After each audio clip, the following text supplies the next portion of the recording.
أعوذ بالله من الشيطان الرجيم. بسم الله الرحمن الرحيم. قل إن كنتم تحبون الله فاتبعوني يحببكم الله ويغفر لكم ذنوبكم والله غفور رحيم. قل أطيعوا الله والرسول فإن تولوا فإن الله لا يحب الكافرين. إن الحمد لله نحمده ونستعينه ونستغفره ونؤمن به ونتوكل عليه. الحمد لله رب العالمين والصلاة والسلام على رسوله الأمين وعلى آله وصحبه أجمعين ومن تبعه بإحسان إلى يوم الدين. تمام تعریفیں رب العالمین کے لیے جس نے ساری کائنات کو پیدا کیا. ساری کائنات کا مدبر وہی ہے، مشکل کشا، حاجت روا، بندہ نواز وہی ہے. ساری عبادتیں اور ساری تسبیح و تحمید و تحلیل اسی کے لیے ہو جو عبادتوں کا مستحق ہے. درود و سلامتی ہو نبی اکرم صلی اللہ علیہ وسلم پر، جن کو اللہ نے اس کائنات کے لیے رحمت بنا کر بھیجا. حمد و ثنا کے بعد محترم بزرگ اور دوستو، آج بتاریخ 14 شوال 1428 مطابق 26 اکتوبر 2007 مسجد عبداللہ ابن مسعود مقام عنق میں انشاءاللہ تھوڑی دیر میں آپ لوگوں کے سامنے شیخ توصیف الرحمن راشدی جو ریاض دعویٰ سینٹر سلئی سے جو تعلق رکھتے ہیں، آپ لوگوں کے سامنے قیامت کے دن ناکامی کے اسباب پر انشاءاللہ تقریر پیش کریں گے، قرآن حدیث کی روشنی میں واضح کریں گے. ان الحمد للہ نحمده ونصلي على رسوله الكريم. اعوذ باللہ من الشیطان الرجیم. بسم اللہ الرحمن الرحیم. قل هو اللہ احد اللہ الصمد لم يلد ولم يولد ولم يكن له كفوا احد.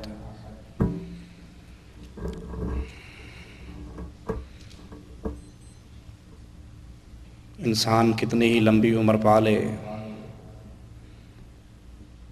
دنیا کے اندر کتنا ہی کما لے،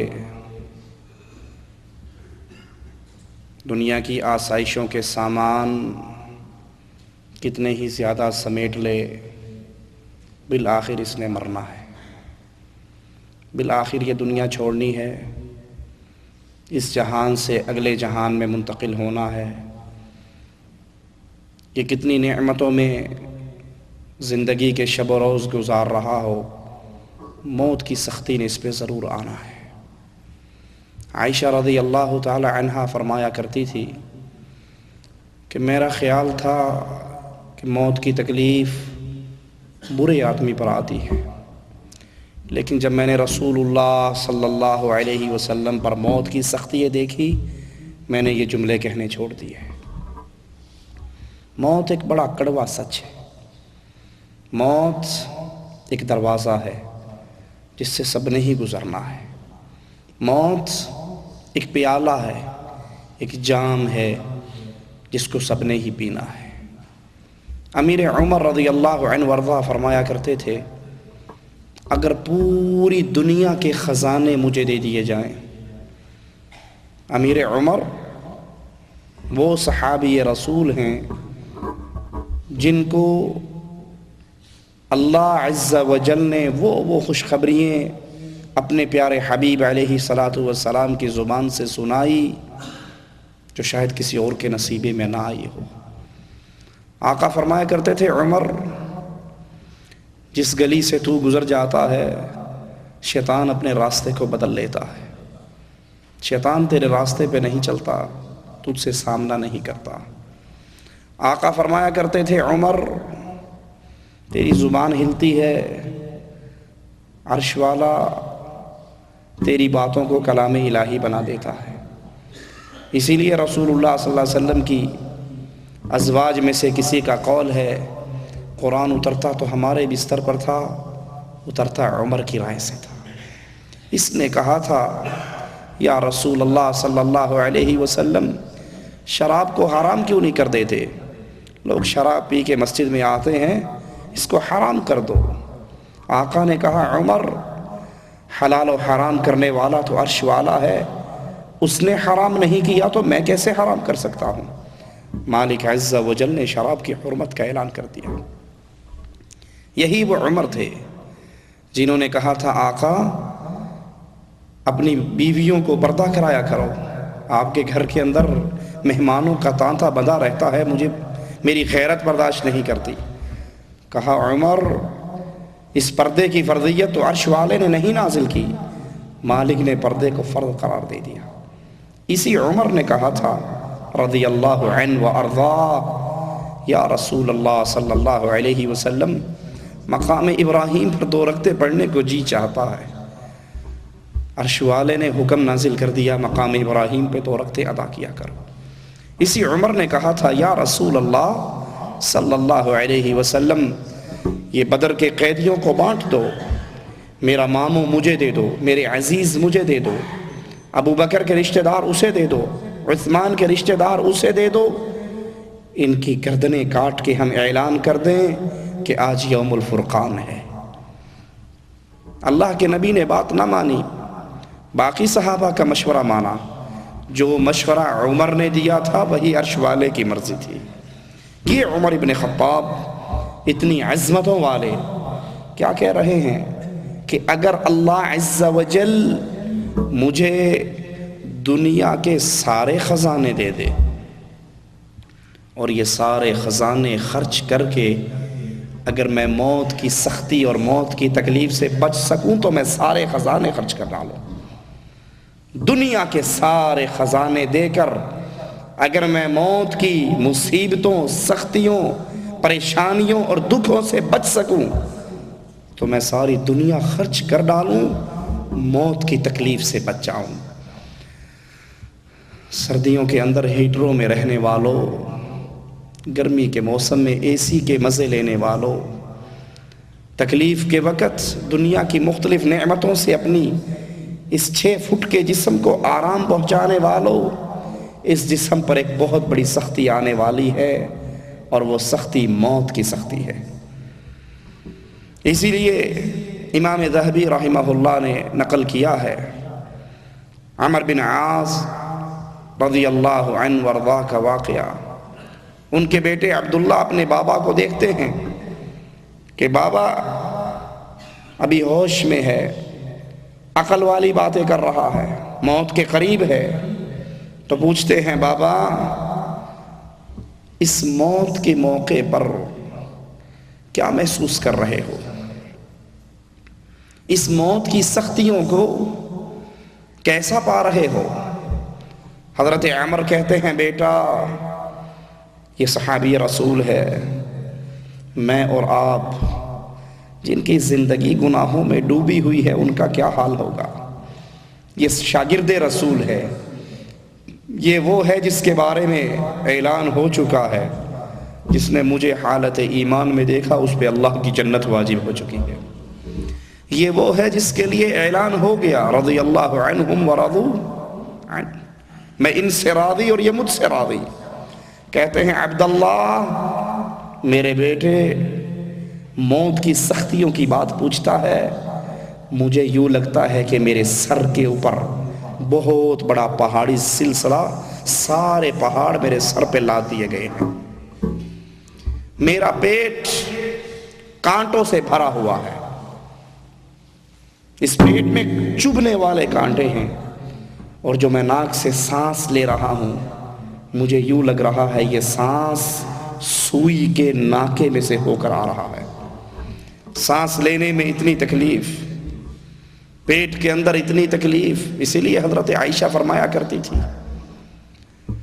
جب روح نکلتی ہے انسان کی یہ کیفیت بن جاتی ہے، ململ کے دوپٹے کو، باریک کپڑے کو کانٹوں والی جھاڑیوں پہ ڈال دو کہ ہر کانٹا اپنی جگہ بنا لے، پھر اس کے ایک کنارے کو پکڑ کے کھینچو، یہ کانٹوں کی جھاڑیوں پہ پڑا ہوا کپڑا تار تار ہو جائے گا۔ جب روح نکلتی ہے انسان کا جسم ایسے ٹوٹ جاتا ہے۔ یہ موت کی کیفیت، یہ موت کے حالات دنیا کی ساری نعمتوں کو بھلا دیں گے۔ اسی لیے دنیا میں کم نعمتیں پانے والے فقراء، غرباء، ان کے بارے میں رسول اللہ صلی اللہ علیہ وسلم فرماتے ہیں کہ یہ فقیر جنہوں نے دنیا میں روکھی سوکھی کھا کر گزاری، غموں اور دکھوں میں گزاری، امارت کے مزے نہیں لیے، دولت کی فراوانی نہیں تھی، یہ امیر لوگوں سے 500 سال پہلے اللہ کی جنت میں داخل ہو جائیں گے۔ مسند احمد میں رسول اللہ صلی اللہ علیہ وسلم کا فرمان ہے، اللہ کے پیارے حبیب فرماتے ہیں 2 انسانوں کو اللہ عز و جل جنت میں داخل ہونے کی اجازت دے گا۔ یہ دونوں جنت میں داخل ہوں گے، داخل ہونے کے لیے چلیں گے، 2 میں سے ایک غریب ہے اور ایک امیر ہے، دونوں دوست ہیں۔ امیر جنت میں داخل ہو جائے گا، غریب آدمی جنت میں داخل ہو جائے گا اور اپنے امیر دوست کو تلاش کرتا پھرے گا۔ 500 سال کی تلاش کے باوجود اس کو نہیں ملے گا۔ 500 سال کے بعد اس کی ملاقات ہوگی۔ وہ پوچھے گا بھائی کہاں رہ گیا تھا تو؟ چلے تو جنت کے لیے اکٹھے ہی تھے، تو کہاں رہ گیا تھا؟ وہ کہنے لگا میں جب جنت کے لیے چلا مجھے ایک مقام پہ روک لیا گیا، مجھے ایک مقام پہ انتہائی کربناک حالت کے اندر، تکلیف دہ حالت کے اندر میں ٹھہرا، میرے جسم سے پسینے بہے، اتنا پسینہ بہا اگر 1000 پیاسا اونٹ میرے پسینے پہ چھوڑا جاتا ان سب کے پیٹ بھر جاتے ہیں، اور 500 سال کے بعد میں جنت میں داخل ہوا۔ فقیر امیر سے 500 سال بعد اللہ عز و جل کی جنت میں داخل ہوگا۔ یہ قیامت کے مناظر ہیں، یہ قیامت کے حالات ہیں۔ آئیے کچھ ایسے بد نصیب ہوں گے، ایک تو بندہ ہے نا جس کو اپنے اعمال کا علم ہے، پتہ ہے دنیا کے اندر بدماشیاں عیاشیاں کر کے گیا ہے کہ مجھے اگلے جہان میں جوتے ہی پڑنے ہیں۔ کچھ لوگ ایسے ہوں گے جن کو اپنے اندازے کے مطابق اپنی نیکیاں اس نے اتنی کر رکھی ہوں گی کہ امید ہوگی میں نماز پڑھنے والا، میں روزہ رکھنے والا، میں حج کرنے والا، میں عمرے کرنے والا، میں افطاریاں کروانے والا، میں درسوں میں آنے والا، میں ضرور جنت میں چلا جاؤں گا۔ ہم ان لوگوں کا تذکرہ آج سنیں گے اور کریں گے جنہیں یہ امید ہوگی اپنے نیک اعمال کی وجہ سے کہ مجھے ضرور جنت مل جائے گی، اور ان نیک اعمال کرنے والوں کو جنت نہیں ملے گی، وہ بدنصیب۔ نمازیں ہیں، روزے ہیں، حج ہیں، زکوٰۃ ہے، جہاد ہے، صدقہ ہے، اعتکاف ہے، غریبوں اور فقیروں کی مدد ہے، نیکیوں کے انبار ہیں، لیکن قیامت کے دن ان کی ساری نیکیاں ضائع ہو جائیں گی۔ یہ کون سے بد نصیب ہیں؟ سب سے پہلا سبب نیکیاں ہونے کے باوجود قیامت کے دن ناکام ہونے کا پہلا سبب نیکیوں کے انبار ہوں گے، اور ان نیکیوں کے ساتھ ساتھ شرک اکبر کا گناہ موجود ہوگا۔ آپ اکثر آج کل لوگوں کو دین کی دعوت دیں تو ان سے ایک جواب سننے کو ملتا ہے، اجی مولانا لمبے چوڑے چکر میں ہمیں نہ ڈالو، بس 5 وقت کی نماز پڑھتے ہیں، ماں باپ کی خدمت کرتے ہیں، رزق حلال کماتے ہیں، اللہ اللہ خیر صلی اللہ، باقی چکر ہمیں نہیں پتا، درگاہ پہ جانا ہے نہیں جانا، سجدہ کرنا ہے نہیں کرنا، کیا شرک ہے کیا بدعت ہے کیا، یہ ہمیں نہیں سمجھاؤ۔ 5 وقت کے نمازی ہیں، اللہ سے ڈرتے ہیں، زنا بدکاری نہیں کرتے، بس اتنا کافی اور ہماری گاڑی چل رہی ہے۔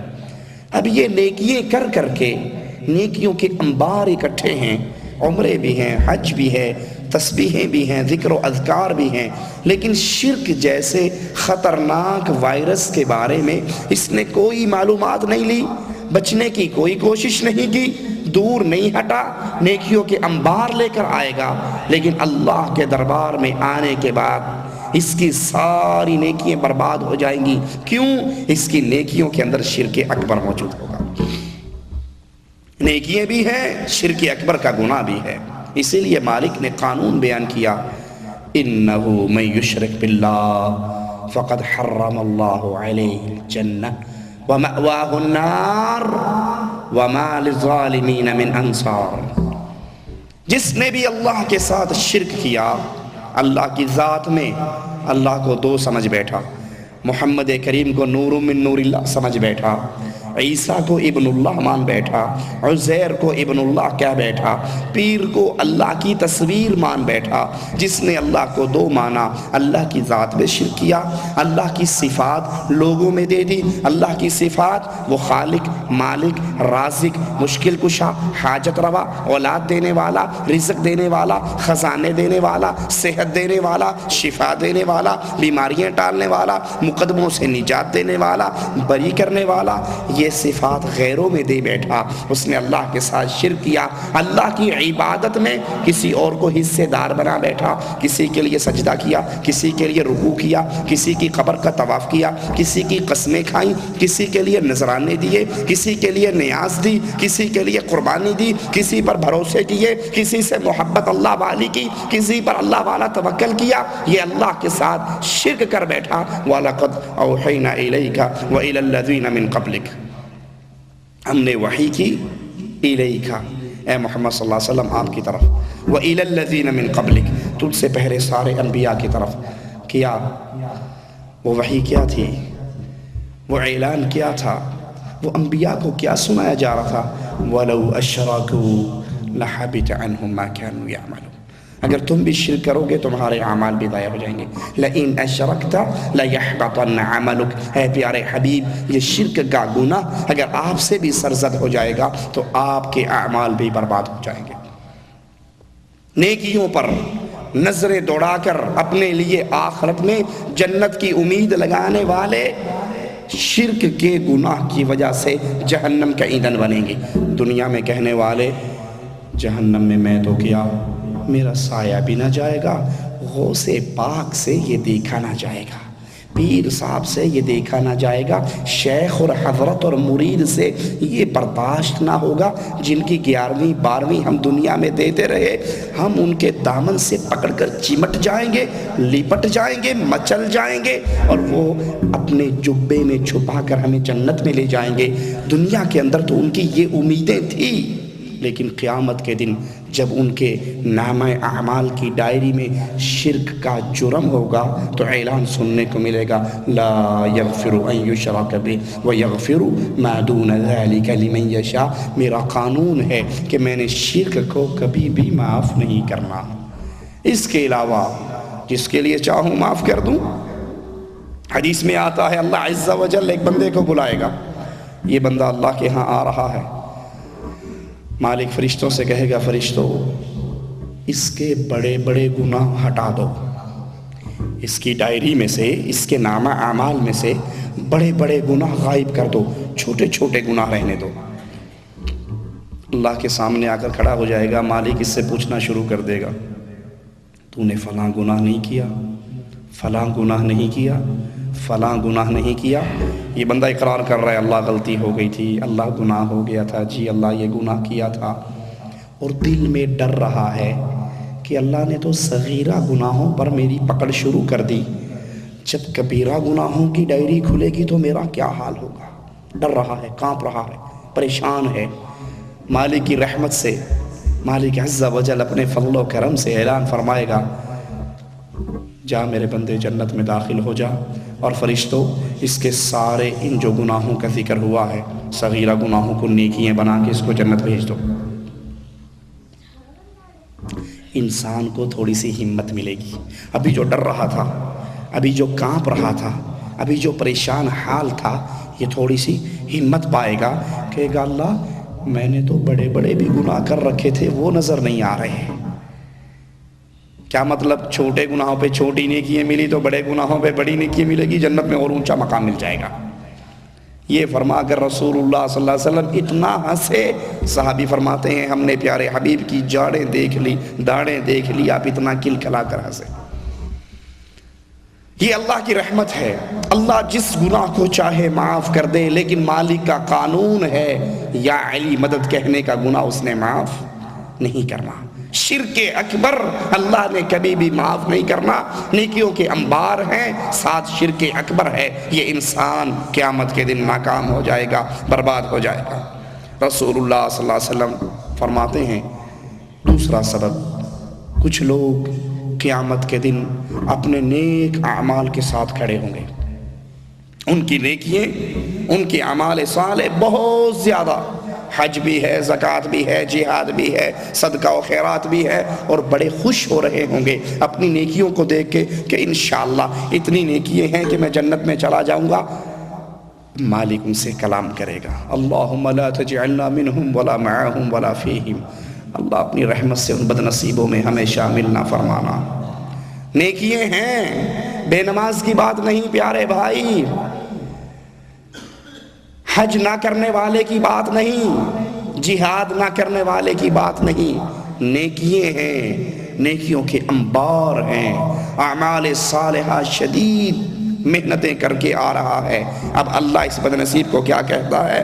مالک کہے گا اے ریاکار، اے دکھلاوے کے لیے عمل کرنے والے، جس کے لیے دنیا میں عمل کرتا رہا اس سے اپنا ثواب لے لے، میرے پاس تیرے لیے کچھ نہیں ہے۔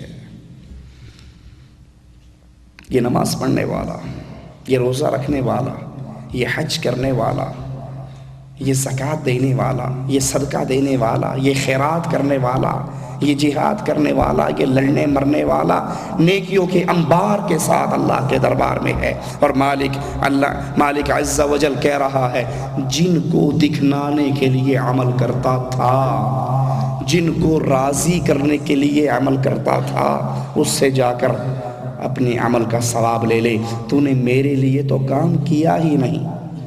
اس کی مثال کیسے سمجھو گے؟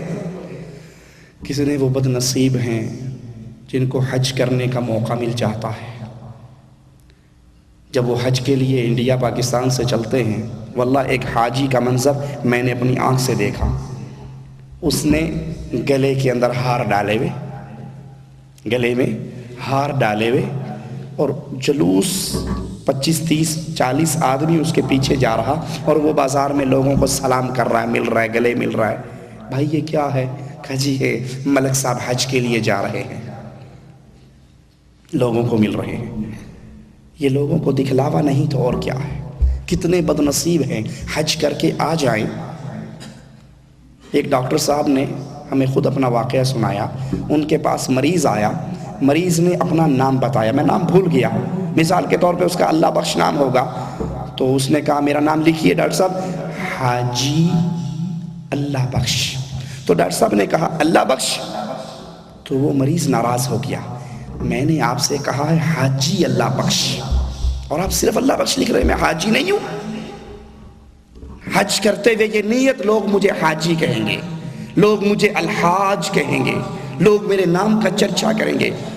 اور شیطان کیسے گمراہ کرتا ہے حج کرنے والوں کو، یہ حج خالص اللہ کے لیے ہے نا، لیکن وہ جانے سے 15 20 30 دن پہلے دعوتیں شروع کر دیتا، آج اس کی دعوت، کل اس کی دعوت، پرسوں اس کی پارٹی، پورے گاؤں میں ڈھنڈورا پٹ رہا ہے، دعوتوں پہ دعوتیں ہو رہی ہیں، دیگیں چل رہی ہیں، بکرے کٹ رہے ہیں۔ کیوں؟ چودھری صاحب حج کے لیے جا رہے ہیں۔ یہ دکھلاوے کی عبادت، یہ دکھلاوے کا عمل۔ نماز پڑھ رہے ہیں، ساتھ میں مدیر آ کے نماز پڑھنے لگ گیا، پتہ لگ گیا مدیر آیا، چل لمبی نماز پڑھیں، پتہ لگے اس کو بڑا نیک ہے۔ اگر نماز پڑھتے ہوئے کوئی دیکھ رہا ہے اور اس کے دیکھنے پر خوش ہو کے نمازوں کو لمبا کر دیں کہ یہ راضی رہے، تو قیامت کے دن اللہ کہے گا نماز کا ثواب موجود ہے، اللہ کہے گا یہ نماز کا عمل موجود ہے، ثواب نہیں، نماز کا عمل موجود ہے۔ مالک کہے گا جس کو راضی کرنے کے لیے نماز پڑھی اس سے بدلہ لے لے، میرے پاس تیرے اس عمل کا کوئی بدلہ نہیں۔ کتنا بد نصیب ہے وہ انسان جو نیکیاں کر کے لوگوں کو راضی کرنا چاہے، لوگوں میں چرچے کروانا چاہے۔ اور عجیب بات ایک آپ کو بتا دوں، ریاکار کی عمل فرشتوں کی ڈائری میں نہیں ہوتے۔ ہاں، ریاکار کا عمل فرشتوں کی لسٹوں میں موجود ہی نہیں ہوتا۔ رسول اللہ صلی اللہ علیہ وسلم فرماتے ہیں قیامت کا دن ہوگا، صحیح بخاری کی حدیث ہے، سب سے پہلے 3 انسانوں پہ جہنم کو تپایا جائے گا، گرم کیا جائے گا۔ سب سے پہلے 3، سوچو کون؟ فرعون، حامان، قارون، شداد، کون ہوگا؟ اللہ اکبر، سخی، پہلا سخی جا رہا ہے جہنم میں، سخاوت کے چرچے اس کے۔ مالک پوچھے گا کیا کر کے آیا؟ یہ کہے گا اللہ تو نے مال دیا اور میں تیرے فقیر بندوں میں لٹاتا رہا۔ فرشتے کہیں گے کذبت، تو جھوٹ بولتا ہے، تیرا یہ عمل ہماری لسٹ میں موجود ہی نہیں ہے۔ تو نے کب مال دیا؟ کس فقیر کو کھلایا؟ کس کو روٹی دی؟ تیرا یہ عمل ہمارے پاس موجود نہیں ہے، تو جھوٹ بولتا ہے۔ اللہ کہے گا نہیں فرشتوں، اس نے یہ عمل کیا تھا، یہ مال اس نے بانٹا تھا، لیکن کیوں بانٹا تھا؟ یقال لہو، اس کو لقب مل جائے جواد کا، سخی کا، کہ جناب اس کا دروازہ تو کھلا رہتا ہے، جو جاتا ہے جھولی بھر کے آتا ہے، وہ خالی کسی کو نہیں لوٹاتا، بڑا ہی نیک دل ہے، نرم دل ہے، بڑا سخی سرور ہے۔ فقد قیلا، اے سخی تیری سخاوت کے چرچے دنیا والوں نے کر دیے تھے۔ فرشتوں اذهبوا به الى النار، اس کو جہنم کے اندر الٹا کر کے پھینک دو۔ عمل فرشتوں کی لسٹوں میں موجود ہی رہی، کیوں؟ اس عمل سے اللہ کی رضا مقصود نہیں تھی، لوگوں کو خوش کرنا مقصود تھا۔ دوسرا آ رہا ہے قاری قرآن، عالم، حافظ، کیا کر کے آئے؟ اللہ قرآن پڑھتا رہا، پڑھاتا رہا، قرآن سیکھتا رہا، سکھاتا رہا، دین کی دعوت دیتا رہا، دین کی باتیں کرتا رہا۔ میری ڈائری میں کوئی دن ہی نہیں ہوتا تھا، آج دمام میں ہوں، کل عنق میں ہوں، پرسوں وہاں ہوں، آج یہاں ہوں، کل وہاں ہوں، دورے پہ دورہ، درسوں پہ درس، لیکچر پہ لیکچر، تقریریں کر کر کے برا حال ہو گیا، پڑھا پڑھا کے تھک گیا۔ فرشتے کہیں گے جھوٹ بولتا ہے، تیرا یہ عمل ہمارے پاس موجود نہیں ہے۔ مالک کہے گا نہیں، اس قاری نے پڑھا اور پڑھایا، اس عالم نے محنتیں کی، لیکن اس لیے کی تاکہ لوگ اس کے ساتھ، نام کے ساتھ دم چھلے لگ جائیں۔ علامہ، شیخ کل، بلبل گلستان، شیری بیاں، مقرر شعلہ بیاں، ہر دل عزیز، فلاں اور فلاں اور فلاں اور فلاں۔ اور اگر مولوی کے نام کے ساتھ یہ 8-10 دم چھلے نہ لگائے جائیں، سادہ سادہ اس کا نام لکھ دیا جائے، تو مولوی ناراض ہو جاتا ہے، مجھے صرف نام لکھا، میرے آگے پیچھے کوئی لقب نہیں۔ اگر اس تقریر، اگر اس درس، قرآن کی دعوت، قرآن پڑھانا، پڑھنے کے لیے مقصود یہ بن جائے کہ لوگ راضی ہوں، مجھے علامہ کا لقب مل جائے، مجھے شیخ کا لقب مل جائے، لوگوں کی رضا مقصود ہے، تو اللہ کی قسم یہ عمل قیامت کے دن بربادی کا سبب بن جائے گا۔ فرشتے کہیں گے تیرا یہ عمل ہمارے پاس ہے ہی نہیں، جھوٹ بولتا ہے، تو نے کام نہیں کیا، تو نے قرآن نہیں پڑھایا۔ مالک کہے گا اس نے یہ عمل تو کیا، لیکن اس کا مقصود مجھے راضی کرنا نہیں تھا، بلکہ اس کا مقصود لوگوں کی رضا تھی۔ فرشتوں اذهبوا به الى النار، اس کو بھی اٹھاؤ اور جہنم کے حوالے کر دو۔ تیسرا آ رہا ہے، اور یہ کون ہے؟ شہید۔ مالک پوچھے گا کیا کر کے آیا؟ وہ کہے گا قاتلت فی سبیلک حتی قتلت، اتنے مار کے لڑے، اتنا جہاد کیا، اتنا کافروں سے جنگ و جدال کیا کہ انہیں مارتے مارتے خود بھی مر گیا، قتل ہو کر آیا۔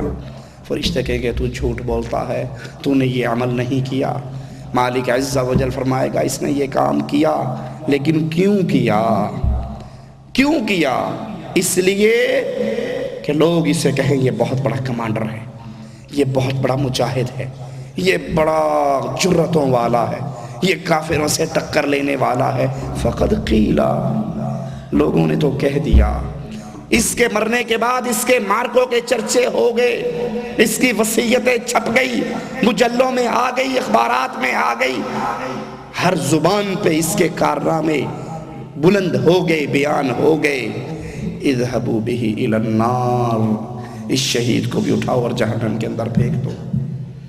نیک اعمال موجود ہے، شہادت موجود ہے، سخاوت موجود ہے، علم موجود ہے، لیکن برباد ہو گیا کیونکہ مقصد عرش والے کو راضی کرنا نہیں تھا، مقصد دنیا میں چرچے کرنا۔ اور اگر اللہ کی رضا مقصود ہو، یہ تو بہت بڑے بڑے عمل میں نے گنوائے نا، چھوٹا سا عمل۔ رسول اللہ صلی اللہ علیہ وسلم فرماتے ہیں قافلہ چل رہا ہے، رات کا آخری پہر آ جاتا ہے، قافلے والے خیمے لگا دیتے ہیں، سونے کے لیے لیٹ جاتے ہیں، ایک آدمی ان میں وہ بھی لیٹ جاتا ہے اور لیٹ کر یہ ظاہر کرتا ہے کہ میں بھی سو گیا، اور جب اس کی آنکھ دیکھتی ہے کہ سارے سو گئے، کوئی نہیں جاگ رہا، خاموشی سے اٹھتا ہے، وضو کرتا ہے، مصلی پہ کھڑا ہو کر اپنے رب کی عبادت شروع کر دیتا ہے، بھلے وہ 2 رکعتیں نماز پڑھے، لیکن طریقہ کار کیا ہے؟ لوگوں کی نظروں سے بچ کر اللہ کی عبادت کر رہا ہے۔ محمد کریم فرماتے ہیں اس عمل کو دیکھ کر اللہ محبت سے مسکرا دیتا ہے۔ ایک طرف شہادت کا عمل برباد جاتا ہے، ایک طرف شہادت کا عمل برباد جاتا ہے، سخاوت کا عمل برباد جاتا ہے، علم قرآن پڑھنا پڑھانا برباد جاتا ہے، اور دوسری طرف صرف 2 رکعتیں اللہ کی رضا کے لیے پڑھتا ہے تو اللہ اس کے عمل سے اتنا راضی ہوتا ہے کہ مسکرا دیتا۔ صحیح مسلم میں ہے، رسول اللہ صلی اللہ علیہ وسلم فرماتے ہیں ایک شخص پتھر کو راستے سے ہٹا دیتا، اب تنہا ہے، راستے سے گزر رہا ہے، پتھر پڑا ہے، تکلیف دہ چیز ہے، اس کے دل میں آتا ہے کسی مسلمان کو چوٹ لگے گی تو میں اس تکلیف دہ چیز کو راستے سے ہٹا دوں، وہ پتھر اٹھا کر دیوار کے ساتھ کونے میں کر دیتا ہے، کوئی نہیں دیکھ رہا، اللہ دیکھ رہا ہے، اللہ کی رضا کے لیے یہ عمل ہے، اسی عمل سے اللہ اس پہ جنت کو واجب کر دیتا ہے۔ رسول اللہ صلی اللہ علیہ وسلم فرماتے ہیں، سنن نسائی میں یہ حدیث موجود ہے، ایک مجاہد جہاد کے لیے جاتا، اس کی 2 نیتیں ہیں، ایک نیت اللہ کی رضا ہے، 2 ارادے ہیں دل میں، اس جہاد سے مقصد اللہ راضی ہو جائے، دوسری نیت یہ ہے کہ ٹھیک ہے اللہ تو راضی ہوگا لیکن دنیا والوں کو بھی پتہ لگنا چاہیے میں کتنا بڑا کمانڈر ہوں، میرے چرچے ہونے چاہیے، میری وصیتیں چھپنی چاہیے، میرے مارکے چھپنے چاہیے، میرے مین روڈ پر جنازے ہونے چاہیے۔ 2 نیتیں ہیں، 2 نیتوں سے لڑتا ہے۔ رسول اللہ صلی اللہ علیہ وسلم سے سوال کیا جاتا ہے اللہ کے نبی اگر کوئی 2 نیتیں لے کر لڑے، اللہ کی رضا بھی مقصود ہو، لوگوں میں چرچا بھی مقصود ہو، اللہ اس مارکے کی بنا پر اس کو کیا عطا فرمائے گا؟ رسول اللہ صلی اللہ علیہ وسلم فرماتے ہیں اس کی نیت اللہ کی رضا بھی ہے، لوگوں میں چرچا بھی ہے، اللہ اس کو کچھ بھی عطا نہیں فرمائے گا، کچھ نہیں ملے گا۔ حالانکہ اللہ کی رضا کی نیت ہے، لیکن اللہ اس عبادت کو قبول کرتا ہے جو خالص اس کے لیے کی جائے، اور جس کے اندر دکھلاوا آتا ہے اللہ اس سے ہاتھ کو اٹھا لیتا ہے۔ یہ نیکیاں کر کے یہ امید لے کر آئیں گے کہ ہمارے پاس تو بہت اعمال ہیں، لیکن ریاکاری کی وجہ سے سارے اعمال برباد ہو جائیں گے۔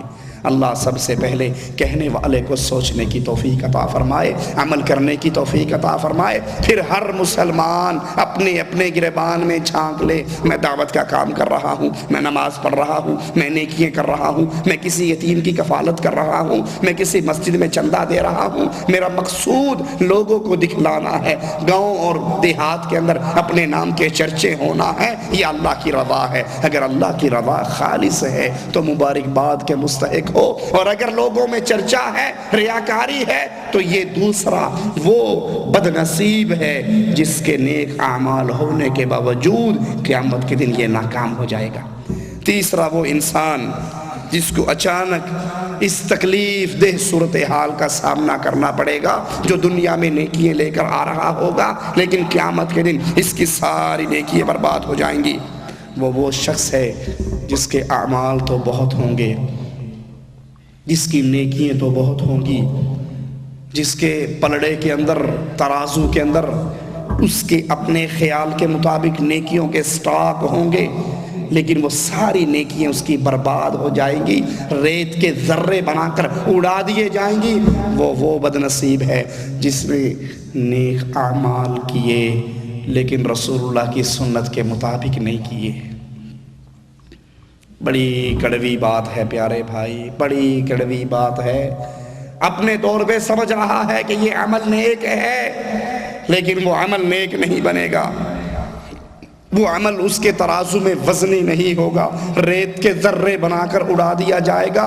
وہ اعمال جن اعمال پر محمد کریم صلی اللہ علیہ وسلم کی سنت کی مہر نہیں لگی ہوئی ہوگی۔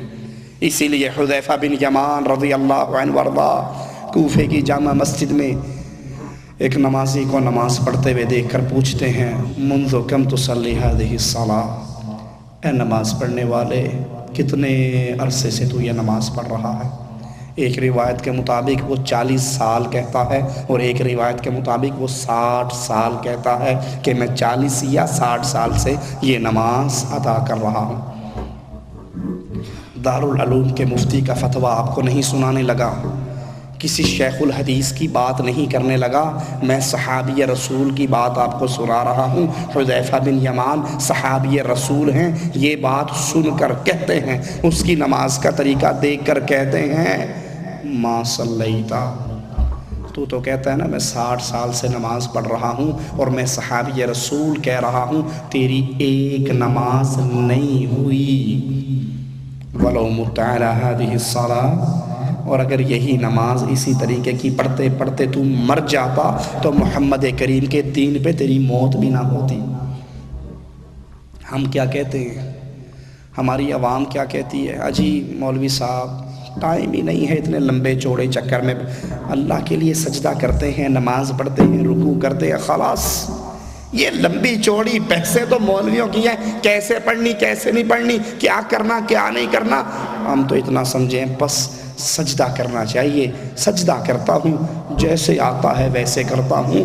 اللہ جیسے آتا ہے ویسے کو قبول نہیں کرتا۔ اللہ نے قبولیت کے لیے ایک شرط بیان کی ہے، اور وہ شرط یہ ہے اگر محمد کریم کے مطابق عمل کر کے لائے ہو تو قبول ہوگا، اگر محمد کریم کے مطابق عمل نہیں ہے، وہ عمل کتنے بڑے ہوں، وہ محنتیں کتنی بڑی ہوں، وہ ٹکرے تم جتنی مرضی مار کے آ جاؤ، اللہ کے ہاں وہ ریت کے ذروں کی طرح ضائع کر دیے جائیں گے۔ سوچ لو، اللہ کے لیے سوچ لو، نماز پڑھنے والوں، روزہ رکھنے والوں، حج کرنے والوں، صدقہ دینے والوں، نکاح کرنے والوں، طلاق دینے والوں، اللہ کے لیے سوچ لو، یہ سارے اعمال جو آپ کر رہے ہیں کیا یہ اعمال محمدی اعمال ہیں؟ کیا ان پر رسول اللہ کی سنت کی مہر لگی ہے؟ اگر سنت کی مہر ہے تو مبارکباد کے مستحق ہو، اور اگر آپ کے اعمال آپ کی اپنی سوچ کے مطابق اچھے ہیں، آپ کی اپنی سوچ کے مطابق نیک ہیں، لیکن وہ سنت رسول سے ثابت نہیں ہیں، تو پھر یہ سارے اعمال برباد ہو جائیں گے۔ یاد کر لیجئے، ایک بدعت اس کی نحوست اتنی ہے کہ وہ سارے اعمال کو برباد کروا دیتی ہے، سارے اعمال کو ضائع کروا دیتی ہے۔ حدیث میں آتا ہے قیامت کے دن پیارے حبیب علیہ السلام حوض کوثر پہ ہوں گے۔ وہ چھوٹا سا گڑھا نہیں ہے، وہ چھوٹا سا حوض نہیں ہے، وہ اللہ کی بہت بڑی نعمت ہے جو رسول اللہ صلی اللہ علیہ وسلم کو عطا کی گئی، جس کے آب خورے آسمان کے ستاروں کی تعداد میں ہیں۔ جس طرح آسمان کے ستارے کوئی نہیں گن سکتا، اس طرح حوض کوثر کے پیالوں کو کوئی نہیں گن سکتا۔ وہ حوض کوثر جس کا پانی دودھ سے زیادہ سفید ہے، شہد سے زیادہ میٹھا ہے، جو اس کو پی لے گا جنت میں داخل ہوتے تک اس کو دوبارہ پیاس نہیں لگے گی۔ اب اللہ کے پیارے حبیب ہیں، حوض کوثر پہ موجود ہیں، مسلمان آ رہے، پانی پی رہے، ایک جماعت آئے گی، ایک گروہ آئے گا، ایک پارٹی آئے گی، جبرائیل علیہ السلام ایک روایت میں ہے دیوار کھڑی کر دیں گے، دوسری روایت میں ہے ان کو درے ماریں گے۔ وہ پیارے حبیب علیہ السلام جو رحمتوں کا پیکر ہیں، جو رحمت للعالمین ہیں، جو اپنی امت پہ اتنے رعوف ہیں، اتنے پیار کرنے والے ہیں۔ طائف والے پتھر مار رہے ہیں، طائف والے زخمی کر رہے ہیں، طائف والوں نے لہو لہان کر دیا ہے، سر سے خون بہتا ہے، قدموں میں آ جاتا ہے، نبی گر جاتے ہیں، آنکھیں کھلتی ہیں، جبرائیل کو سامنے پاتے ہیں، 7 پہاڑوں کا فرشتہ ہے، جبرائیل کہہ رہا ہے یا رسول اللہ صلی اللہ علیہ وسلم اشارہ کر دیجئے، اجازت دے دیجئے، میں ان طائف والے پہاڑوں کو اٹھا کر ان کو جنہوں نے آپ کو پتھر مارے ہیں ان پہاڑوں کے درمیان پیس کے رکھ دوں۔ اتنا ظلم نبی کریم کے جسم کو لہو لہان کرنے والے ظالم، اور قربان جاؤں آقا تیری جوتیوں پہ میرے ماں باپ قربان ہو جائیں۔ تو کتنا رعوف تھا، تو کتنا پیار کرنے والا تھا اپنی امت کے ساتھ۔ جبرائیل سے کہتے ہیں جبرائیل تو ان کو پیسنے کی بات کرتا ہے، تو ان کو مارنے کی بات کرتا ہے، تو ان پر پہاڑ گرانے کی بات کرتا ہے، اور میں اپنے اللہ سے دعا کرتا ہوں اللہم اہد قومی فإنہم لا يعلمون، اے اللہ میری قوم کو ہدایت دے دے، یہ مجھے جانتے نہیں ہیں۔ جبرائیل مجھے امید ہے یہ پتھر مارنے والے انہوں نے تو مار لیے، ان کی پشتوں سے نکلنے والے ضرور لا الہ الا اللہ کا اقرار کریں گے۔ اتنا مہربان نبی، اتنا اپنی امت پر محبت کا اظہار کرنے والا نبی، لیکن جب جبرائیل دیوار کھڑی کریں گے یا ان حوض کوثر پہ آنے والوں کو درے ماریں گے، نبی برداشت نہیں کر سکیں گے اور کہیں گے جبرائیل امتی امتی امتی، میری امت ہے، نماز پڑھنے والے ہیں، چہرہ چمک رہا ہے، ہاتھ چمک رہے ہیں، کوہنیاں چمک رہی ہیں، قدم چمک رہے ہیں، آنے دو، پیاسے ہیں، میں ان کو پانی پلاتا ہوں، آنے دو، کیوں مارتے ہو، کیوں دیوار کھڑی کرتے ہو، کیوں مجھ سے دور کرتے ہو؟ فرشتے جواب میں کہتے ہیں یا محمد صلی اللہ علیہ وسلم انکا لا تدری ما احدثوا بعدک، اے نبی آپ کو نہیں پتا، اے رسول آپ کو نہیں پتا، اے حبیب آپ کو نہیں پتا آپ کے مرنے کے بعد انہوں نے آپ کے دین میں کون کون سی بدعتیں شامل کر دی،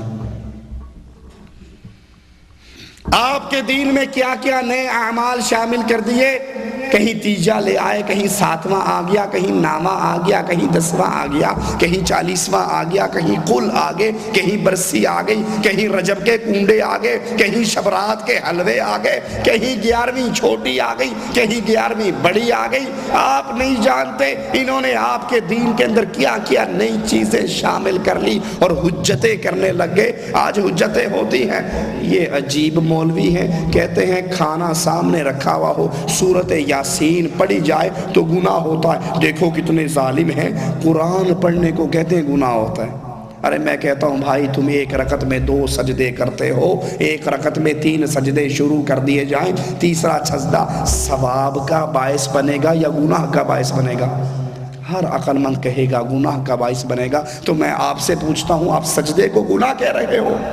رسول اللہ تو کہتے ہیں بندہ سجدے میں اللہ کے قریب ہوتا ہے، اور جتنا سجدے میں قریب ہوتا ہے کسی اور جگہ پہ قریب، لیکن تیسرے سجدے کو آپ بھی گناہ کہو گے، کیوں کہ رسول اللہ کی تعلیم نہیں ہے۔ اسی طرح تیجا، 7واں، نامہ، 10واں، 40واں، قل، برسی، رجب کے کنڈے، شبرات کے حلوے، 11ویں شریف کی کھیرے، یہ رسول اللہ صلی اللہ علیہ وسلم سے ثابت نہیں ہے۔ اور جو عمل رسول سے ثابت نہ ہو اس کو دین سمجھ کے کیا جائے، ثواب کی امید پہ کیا جائے تو وہ عمل بربادی کا سبب بن جاتا ہے۔ نبی کہیں گے امتی، جبرائیل کہیں گے آپ کے دین میں انہوں نے بدعات کا اضافہ کیا۔ وہی طائف والا نبی، وہی طائف والا نبی، وہی نبی جس کے گلے میں کپڑا ڈال کے بھیجا گیا تو اس نے جواب میں ان کو گالیاں نہیں دی، وہی نبی جس کی گردن میں پڑی ہوئی اونی چادر کو ایک اعرابی نے کھینچا، نبی کی گردن چھل گئی لیکن مڑ کر مسکرا کر اس اعرابی کو دیکھا، وہی نبی اب لب و لہجہ کیا کہہ رہا ہے، سحقن سحقن لمن خیر بعدی، جنہوں نے محمد کے دین کو بدل ڈالا آج محمد کی نگاہوں سے دور کر دو۔ تو یاد کر لو قیامت کا دن ہوگا، اپنے طور پہ یہ سمجھیں گے کہ ہم نے تیجا دیا، 7واں کیا، 9واں کیا، 10واں کیا، کل کی، برسی کی، شب برات میں حلوہ بانٹا، رجب میں کنڈے کیے، 11ویں میں دودھ دیا، یہ ہماری نیکیوں کے انبار ہیں۔ لیکن یہ نیکیاں قیامت کے دن نیکیاں نہیں بن سکتی، کیونکہ اس عمل پر محمد کریم کا ٹھپا اور مہر نہیں ہوگی۔ بدعت شامل ہونے سے نمازیں برباد، روزے برباد، حج برباد، زکوٰۃ و جہاد برباد ہو جائے گا۔ اگر ہمارے اعمال کے اندر بدعات شامل ہو گئی، وہ عمل جو رسول اللہ صلی اللہ علیہ وسلم سے ثابت نہیں، وہ کام ہم نے دین بنا کر شروع کر دیا، قبریں پکے کر لی، طواف شروع ہو گئے، نظر و نیاز شروع ہو گئی، چادریں چڑھنے لگ گئی، اس پہ دیے جلنے لگ گئے، اس پہ تیل رکھ کر چراغ جل گئے، اور ہم نے سمجھا یہ سارا کام جنت میں لے جانے والے کام ہے۔ یہ بدعات کا بازار گرم ہو گیا۔ اذان سے پہلے الصلاۃ والسلام علیکہ یا نور من نور اللہ کی صدائیں گونجنے لگ گئی۔ نماز اذان سے پہلے یہ درود و سلام بدعت ہے، اس میں نور من نور اللہ کا نعرہ شرک اکبر ہے، یہ انسان کو ملت سے خارج کر دیتا ہے۔ یہ بدعات کا بازار گرم ہوگا، نیکیوں کے انبار ہوں گے، بدعتوں کی وجہ سے ساری نیکیاں برباد ہو جائیں گی۔ یاد کر لیجئے، حدیث رسول آپ کو سناتا ہوں، اللہ کے پیارے حبیب فرماتے ہیں من عمل عملا لیس علیہ امرنا فہو رد۔ یہ حدیث ذرا غور کرنا، اس حدیث میں 4 باتیں سمجھنے کے قابل ہیں۔ من عمل عملا لیس علیہ امرنا فہو رد، جس انسان نے کوئی عمل کیا، وہ عمل جس پر رسول اللہ کی مہر نہیں، اللہ کے نبی کا موافقہ نہیں، آپ کی تبع نہیں، وہ مردود ہے۔ پہلی بات اس حدیث میں سمجھنے کے بارے میں کیا ہے؟ اللہ کے نبی نے فرمایا من، جو بھی کوئی عمل کرے، جو سے مراد مرید کرے نہیں، مرید کرے، پیر کرے، شیخ کرے، مولوی کرے، ملا کرے، حضرت کرے، شیخ الحدیث کرے، شیخ کل کرے، تابعی کرے، صحابی کرے، من، کھلی دعوت ہے، کھلا اعلان ہے، من، جو بھی کوئی عمل کرے، جو بھی، اس جو میں جو آتا ہے آ جائے، اس جو میں 4 آتے ہیں آ جائیں، 12 آتے ہیں آ جائیں، شیخ آتا ہے آ جائے، مرشد آتا ہے آ جائے، امام و پیر آتا ہے تو آ جائے، من، جس نے بھی عمل کیا۔ میں نیچے کے طبقے کی بات نہیں کرتا، میں آپ کو اوپر والے طبقے میں لے جاتا ہوں۔ یہ صحابی رسول ہے، گھر سے بقرعید کے دن نالی میں سے خون نکل رہا ہے، اور رسول پوچھ رہے ہیں ما ھذا الدم، یہ خون کیسا ہے؟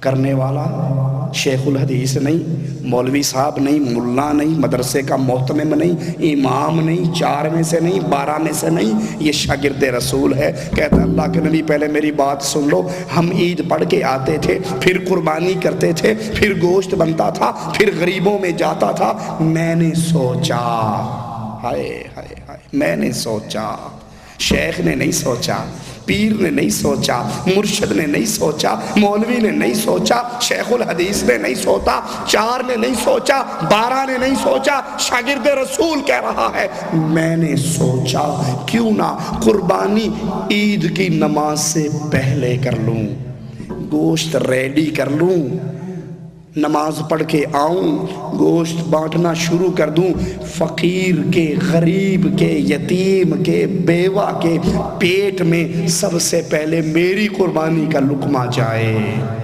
سوچ کتنی اعلیٰ ہے، سوچ کتنی اعلیٰ ہے۔ لیکن رسول نے کہہ دیا تھا من، یہ سوچنے والا کوئی ہو، کرنے والا کوئی ہو، صحابی ہو، تابعی ہو، امام ہو، محدث ہو، شیخ ہو، مرشد ہو، پیر ہو، ملا ہو، حضرت ہو، چھوٹا ہو، بڑا ہو، میں نے یہ سوچا اور قربانی آج عید کی نماز سے پہلے ہی کر لی۔ امام اعظم، امام کائنات، امام الانبیاء، قائد اعظم محمد کریم صلی اللہ علیہ وسلم بولے اے میرے ساتھی تیری قربانی نہیں ہوئی، تو نے گوشت کی بکری کاٹی ہے، گوشت کھایا ہے، گوشت بانٹا ہے، قربانی اللہ نے قبول نہیں کی۔ کیوں؟ تو عمل وہ کر رہا ہے جو محمد سے ثابت پہلی بات حدیث کی یاد کر لو، من عاملہ، جو بھی کوئی عمل کرے.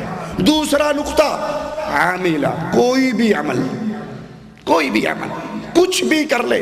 وہ سامنے کھانا رکھ کے قرآن شریف پڑھ لے، وہ گٹھلیوں پہ آیت کریمہ پڑھ لے، وہ کھجوروں کی گٹکوں پہ آیت کرسی ختم کر لے، وہ مردے کی قبر پہ کھڑا ہو کر اذان دے لے، قرآن پڑھ لے، وہ کوئی عمل کرے، وہ ایصال ثواب کے لیے قرآن خوانی کروائے، وہ بابا کی قبر پہ چادر چڑھوائے، وہ بابا کی قبر پہ دیگ دے کر آئے، دیگ کی خیرات کرے، کوئی بھی عمل ہو، بڑے سے بڑا عمل ہو، وہ 40 سال تک دریائے گنگا میں کھڑا ہو کر ایک ٹانگ پر عبادت کرتا رہے. من عاملہ، وہ عمل کرے، وہ عمل چھوٹا ہو بڑا ہو، جیسا مرضی عمل ہو، جیسا مرضی عمل ہو، کتنا بڑے سے بڑا عمل ہو.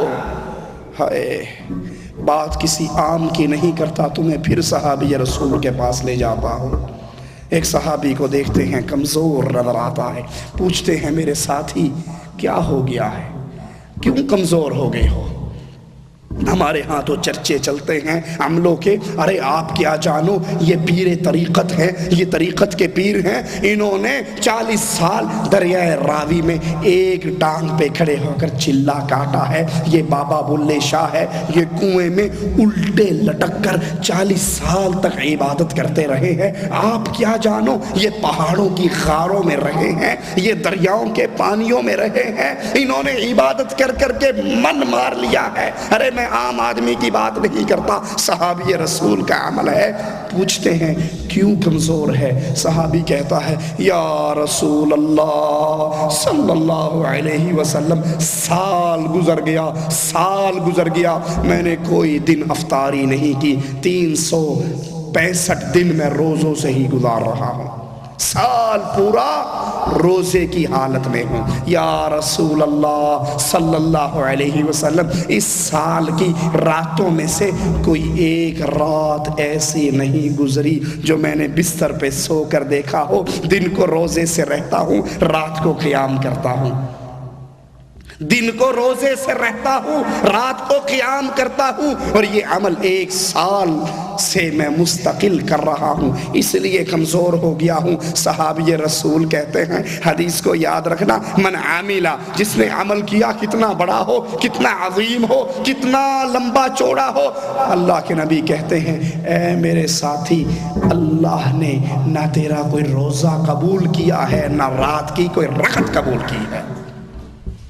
1 سال کی محنت برباد ہے، دن کے روزے برباد ہیں، رات کے قیام برباد ہیں، تیری تہجد کی نمازیں برباد ہیں، ساری ساری رات کا جاگنا برباد ہے. صحابی تڑپ اٹھتا ہے یا رسول اللہ، یہ تو میں نے قبر کے عذاب سے بچنے کے لیے کیا تھا، یہ تو آخرت کے ثواب کے لیے کیا تھا، کیوں برباد ہو گیا؟ کہا تیرے 1 سال کی عبادتوں پر محمد کی مہر نہیں ہے، اور جس عمل پر کملی والے کی مہر نہ ہو، مدینے والے کی مہر نہ ہو، صاحب شریعت کی مہر نہ ہو، محمد کی مہر کے بغیر عمل اگر صحابی رسول بھی کرتا ہے وہ برباد ہو جاتا ہے. اگر میرا شیخ اور پیر و مرشد کوئی عمل مجھے سکھا دے جو اللہ کی شریعت سے ثابت نہیں ہے، وہ کیسے قبول ہو سکتا ہے؟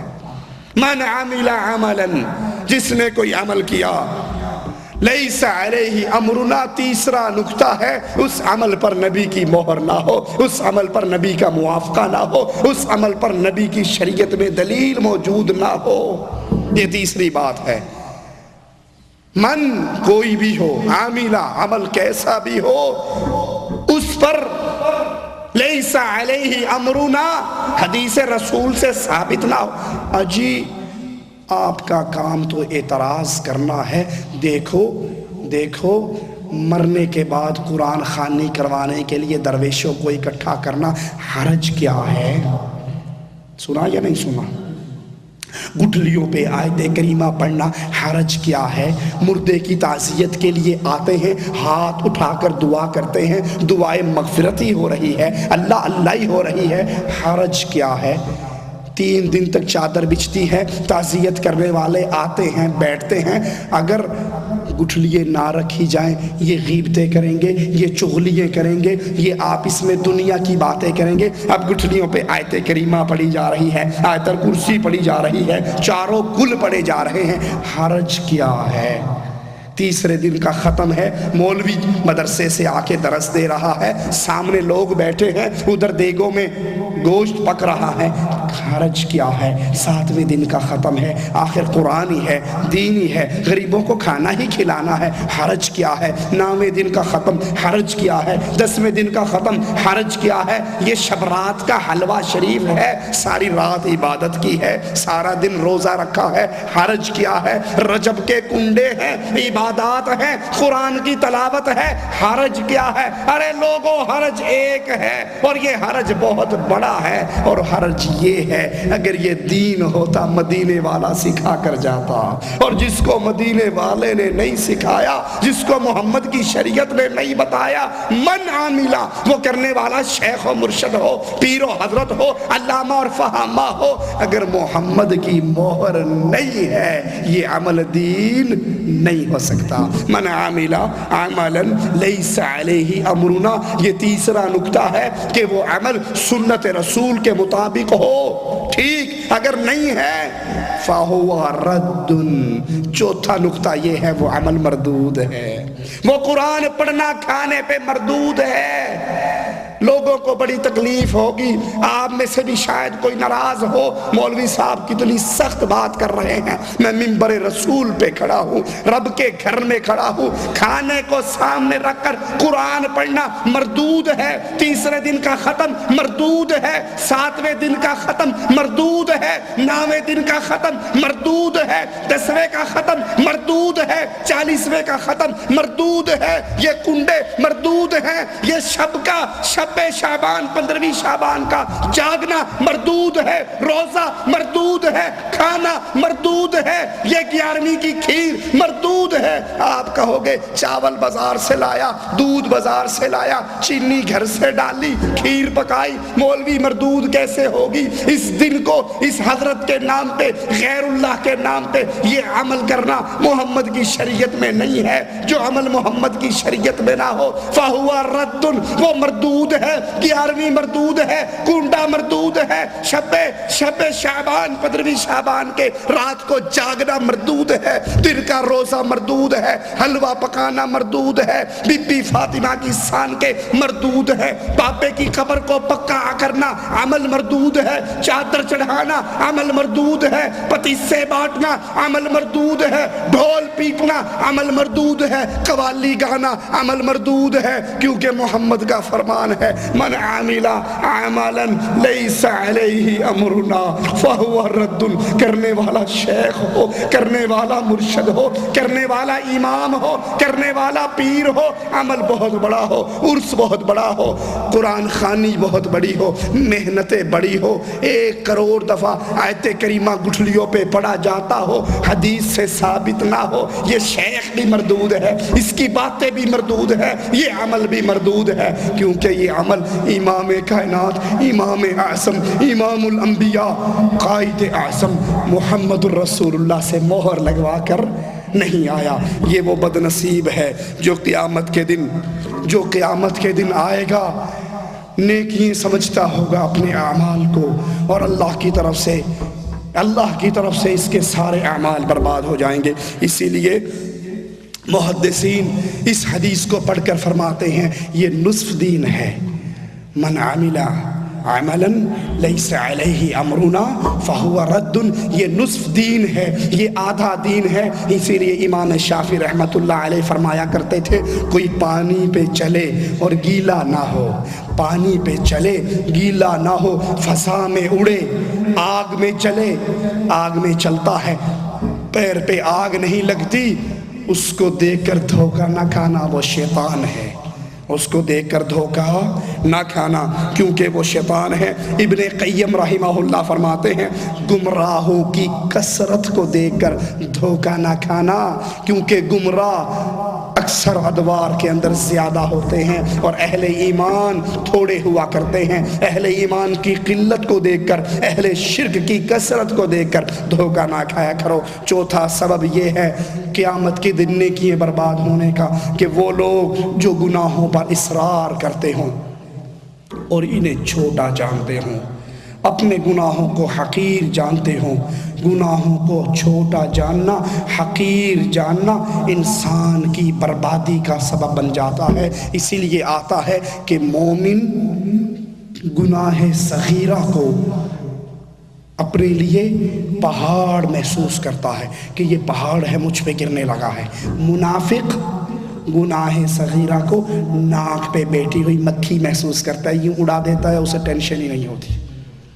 رسول اللہ صلی اللہ علیہ وسلم حضرت عائشہ سے فرماتے ہیں، اے عائشہ کسی گناہ کو حقیر نہ جاننا، کسی گناہ کو ہلکا نہ جاننا، کسی گناہ کو تھوڑا نہ جاننا۔ کیوں؟ جب انسان گناہ کو حقیر جانتا ہے کہ یہ معمولی کیس ہے، کسی کو گالی دے دی چھوٹی سی بات ہے، کسی کو کی غیبت کر لی چھوٹی سی بات ہے، جب گناہ کو حقیر جانو گے تو تم جرت کے ساتھ اس پہ عمل پیرا ہوتے رہو گے اور یہ تمہاری بربادی کا سبب بن جائے گا۔ رسول اللہ صلی اللہ علیہ وسلم مر رسول اللہ صلی اللہ علیہ وسلم علی قبرین، آپ دو قبروں کے درمیان میں سے گزرے اور فرمایا ان دونوں کو عذاب ہو رہا ہے، ان دونوں قبر والوں کو عذاب ہو رہا ہے۔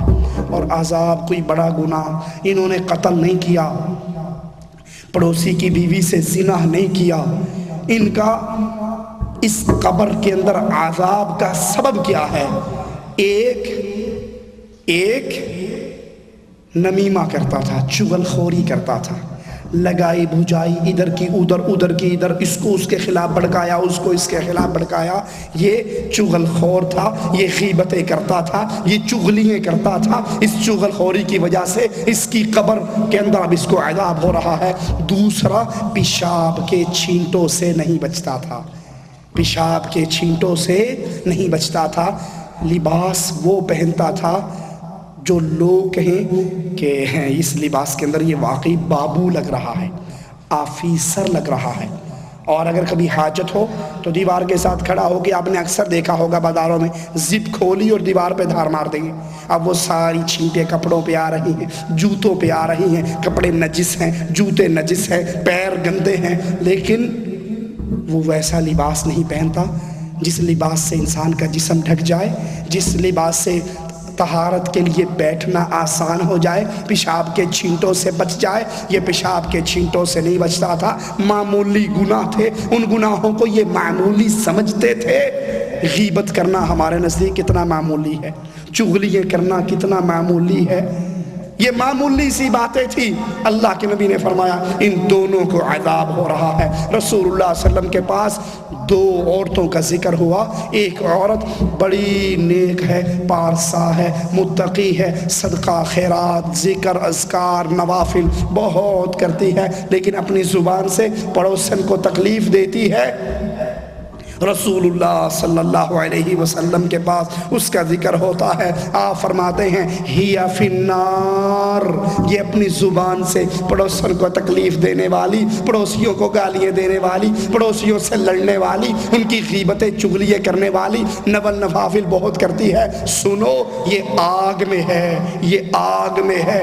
دوسری کا ذکر ہوا، یہ فرض نماز پڑھتی ہے، فرض روزے رکھتی ہے، فرضی کام کرتی ہے، لمبے چوڑے صدقے خیرات نہیں کرتی، لیکن پڑوسی اس سے بڑے راضی ہے، پڑوسی بڑے خوش ہے، کسی کو گالی نہیں دیتی، کسی کے خلاف زبان درازی نہیں کرتی، کسی پہ تہمتیں نہیں لگاتی۔ رسول اللہ صلی اللہ علیہ وسلم نے فرمایا کہ یہ عورت اللہ کی جنت میں ہے۔ پانچواں سبب جس کی وجہ سے انسان کو اس ناگہانی حالات کا سامنا کرنا پڑے گا کہ ایک شخص بڑے نیک عمل، اور یاد کر لو ایک بات رہ گئی آپ کو سنا دوں، یہ زبان کا استعمال انسان کو بڑا سوچ کے کرنا چاہیے۔ حضرت عائشہ رضی اللہ تعالی عنہا جو صدیق کائنات کی بیٹی صدیقہ، محبوب الہ کی محبوبہ، نبی کی محبوبہ اور نبی اللہ کے محبوب، صدیق اکبر کی بیٹی اور خود صدیقہ کائنات، جس کی برات 7 آسمان کے اوپر سے نازل ہوئی اور قیامت تک قرآن کی آیات بن کے پڑھا جاتا رہے گا، اس نے اپنی ایک سوکن کے بارے میں کہا تھا چھوٹے قد کی، ٹھگنے قد کی. اللہ کے نبی نے اس کو عام نہیں سمجھا. فرمایا عائشہ تیری زبان کا یہ جملہ اگر میں سمندر کے پانی میں ڈال دوں وہ بھی کڑوا ہو جائے. ہم آج کل وہ لنگڑا، وہ کانا، وہ موٹا، وہ چھوٹا، جو مرضی نام رکھ دیں، وہ بھئی گالی دینا بھی ہمارے ہاں بڑا آسان ہے، غیبتیں کرنا بھی بڑا، یہ چھوٹے چھوٹے گناہ ہم سمجھتے ہیں. لوگوں یہ چھوٹے چھوٹے گناہ انسان کی بربادی کا سبب بن جاتے ہیں. پانچواں گناہ جس کا ذکر ایک حدیث میں آتا ہے، ایک شخص بہت نیکیاں کرنے والا مگر وہ حقوق العباد کے اندر ڈنڈی مارنے والا ہوگا، لوگوں کے حق نہیں ادا کرتا ہوگا، لوگوں کے ساتھ اس کے معاملات ٹھیک نہیں ہوں گے، یہ مسکین ہے اور قیامت کے دن یہ برباد ہو جائے گا. قیامت کے دن اللہ نے انصاف کا ترازو لگانا ہے. مسند احمد کی حدیث پہ غور کرنا.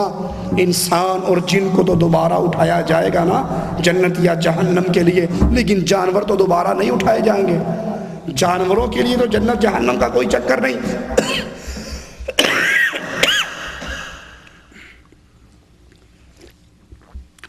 لیکن مسند احمد میں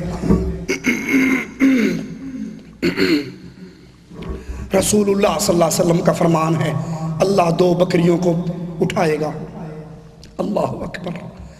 انصاف میرے اللہ کا دیکھیے، دو بکریاں اٹھائی جائیں گی، ایک بکری سینگ والی، ایک بکری بغیر سینگ والی. سینگ والی بکری نے بغیر سینگ والی بکری کو دنیا میں مارا ہوگا، اللہ ان دونوں بکریوں کو پھر اٹھائے گا. بغیر سینگ والی بکری کو اجازت دی جائے گی کہ تو اس سینگ والی بکری کو مار کے اپنا بدلہ لے لے. وہ انصاف کرنے والا اللہ عز و جل قیامت کا دن ہوگا. ایک آدمی آ رہا ہوگا، اس کے ساتھ نیکیاں، روزے، زکوٰۃ، حج، خیرات، درس دروس، تبلیغ کا کام، دعوت کا کام، وہ سارا ساتھ ہے. لیکن کچھ لوگ اس کو پکڑ کر آ رہے، کچھ لوگ اس کے دامن سے چمٹے ہوئے آ رہے. کہیں گے اللہ ضربنی هذا شتمنی هذا اخذ مالی هذا، اس نے مجھے مارا، اس نے مجھے گالی دی، اس نے میری غیبت کی، اس نے میری عزت پہ ہاتھ ڈالا، اس نے یہ کیا، اس نے یہ کیا. اللہ آج عدل کا دن ہے، تو بدلہ لے کر دے. لوگو وہ عدل کرے تو تھر تھر کانپے اونچی شانوں والے. وہ عدل کرے تو تھر تھر کانپے اونچی شانوں والے.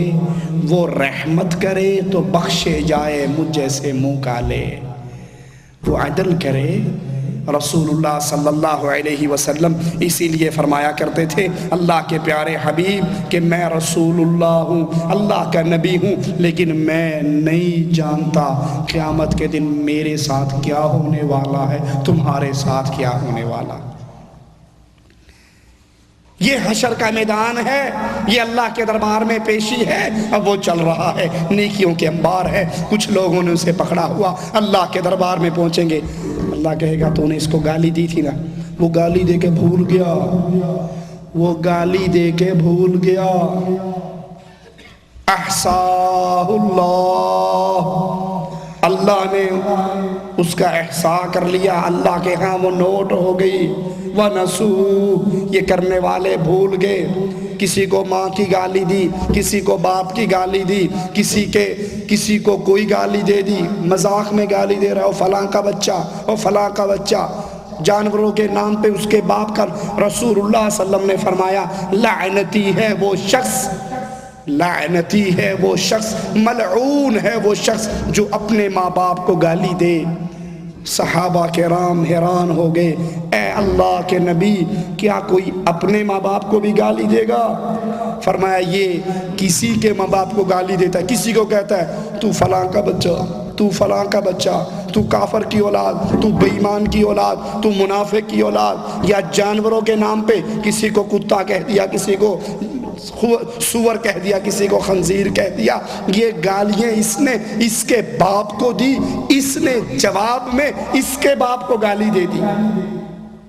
پھر سننا، صحابی رسول کہتے ہیں اللہ کے نبی کوئی بدنصیب اپنے ماں باپ کو گالی دے گا؟ کہا نہیں، یہ کسی کے ماں باپ کو گالی دیتا ہے، کسی کو کہتا ہے تو بے ایمان کا بچہ ہے، تو بے غیرت کی اولاد ہے، وہ جواب میں اسے کہتا ہے کہ تو بے غیرت کی اولاد ہے۔ فرمایا یہ اپنے ماں باپ کو گالی دلوانے کا سبب بنا۔ اگر یہ اس کے باپ کو گالی نہ دیتا، وہ اس کے باپ کو گالی نہ دیتا، جو اپنے ماں باپ کو گالی دلوانے کا سبب بنے، اس پر اللہ کی لعنت برستی ہے۔ یہ ملعون ہے، یہ ملعون ہے جو ماں باپ کو گالی دلوانے کا سبب بنے۔ تو اس کا کیا حال ہوگا جو بیوی کے پیچھے لگ کے ماں کو گالیاں دے، جو بیوی کے پیچھے لگ کے ماں کو گھر سے نکال دے، جو بیوی کے پیچھے لگ کے باپ کو اولڈ ہاؤس میں جمع کروائے، ایدھی سینٹر میں پھینک آئے کہ اس بڈھے کی کھانسی ہمارے رات کے آرام میں خلل کا سبب بنتی ہے، وہ بدنصیب کس حال میں ہوگا؟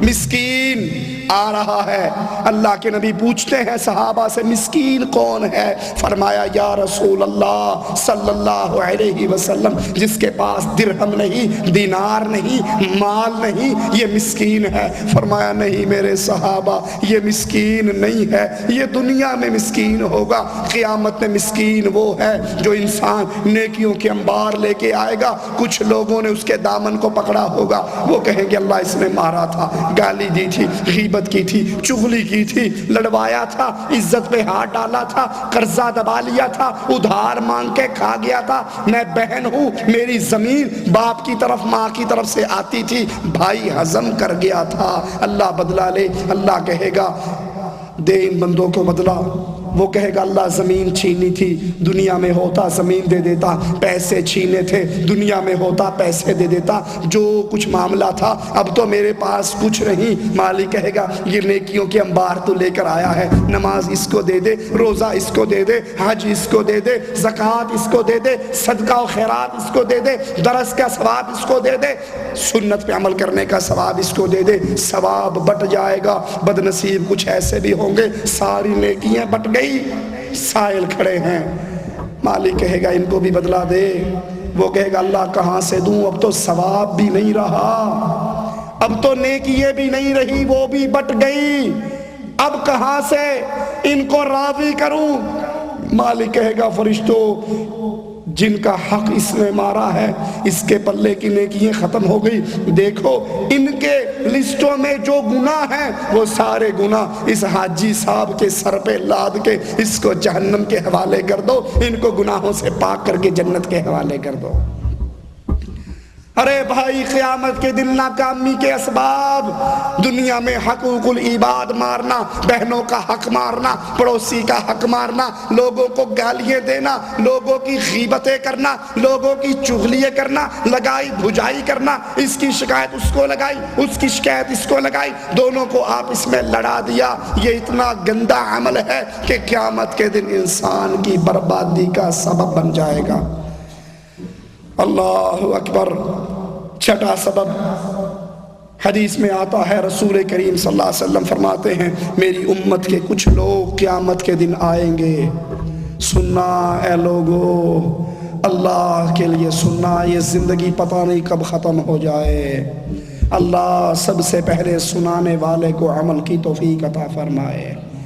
یہ زندگی بڑی مختصر ہے مسلمان، پیارے نبی فرما رہے ہیں کچھ لوگ قیامت کے دن آئیں گے، ان کی نیکییں تہامہ جبال کے برابر ہوں گی، بہت بڑے بڑے پہاڑوں کی صورت میں ان کی نیکیاں ہوں گی، اللہ ان ساروں کی نیکیوں کو برباد کر دے گا۔ اللہم لا تجعلنا منہم ولا معہم ولا فیہم، اللہ ہمیں ان بدنصیبوں میں شامل نہ فرمانا۔ تہامہ پہاڑوں کے برابر نیکیاں ہوں گی، اللہ کے دربار میں آئیں گے، ان کی ساری نیکیاں برباد ہو جائیں گی۔ اللہ اپنی رحمت سے ہمیں دنیا میں ہدایت کے راستے پہ چلا دے۔ اللہ ہمارے ظاہر اور باطن کو ایک کر دے۔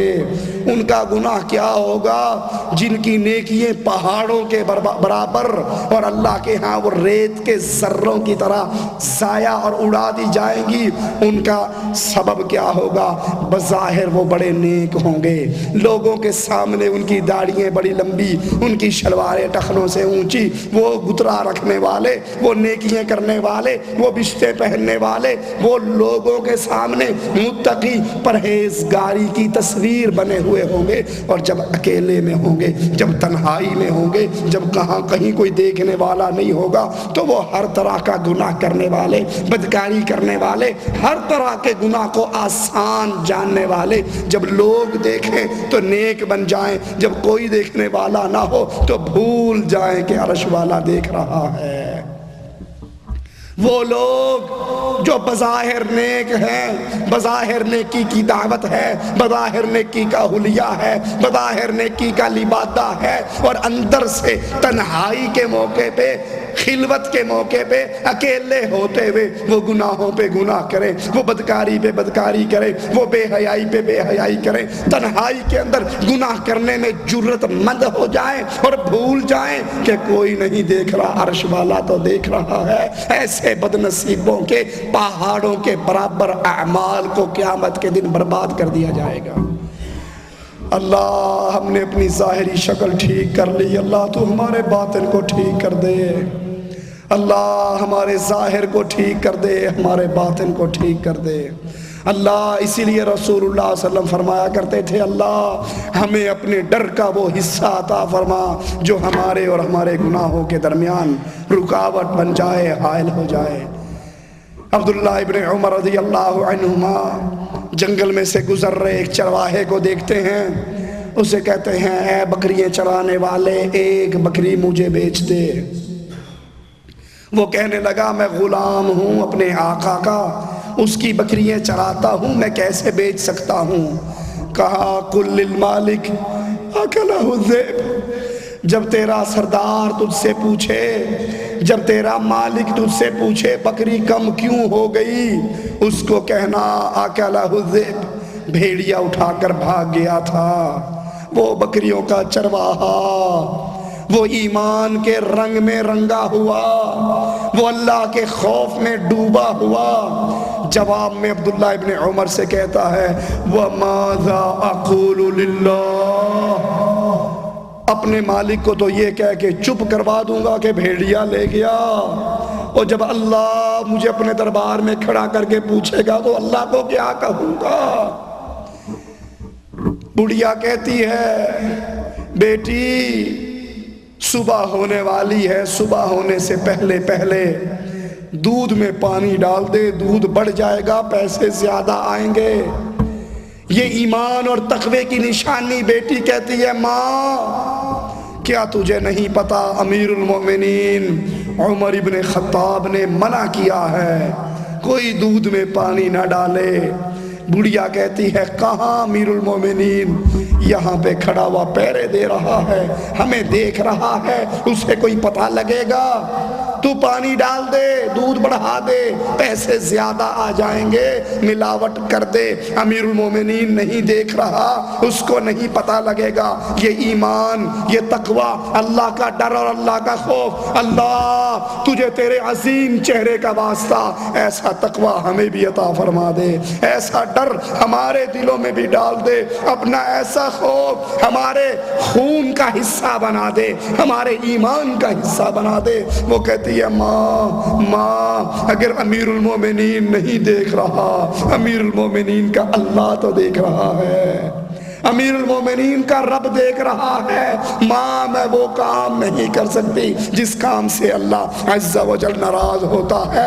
قیامت کے دن ناکام ہونے کے اسباب میں سے ایک یہ سبب ہے، نیکیاں پہاڑوں کے برابر ہیں، لوگوں کے سامنے ہیں تو نماز پڑھتے ہیں، لوگوں کے سامنے ہیں تو دین کی باتیں ہیں، لوگوں کے سامنے ہیں تقوی کا لباس ہے، لوگوں کے سامنے ہے پرہیزگاری کا چولہ ہے، اکیلے ہوتے ہیں تنہا ہوتے ہیں، کوئی دیکھنے والا نہیں ہوتا، تو پھر گناہ پہ گناہ کرتے ہیں، نمازیں بھی گئی، روزے بھی گئے، سارا کچھ ختم ہو جاتا ہے، تنہائی میں جی بھر کے گناہ کرتے ہیں۔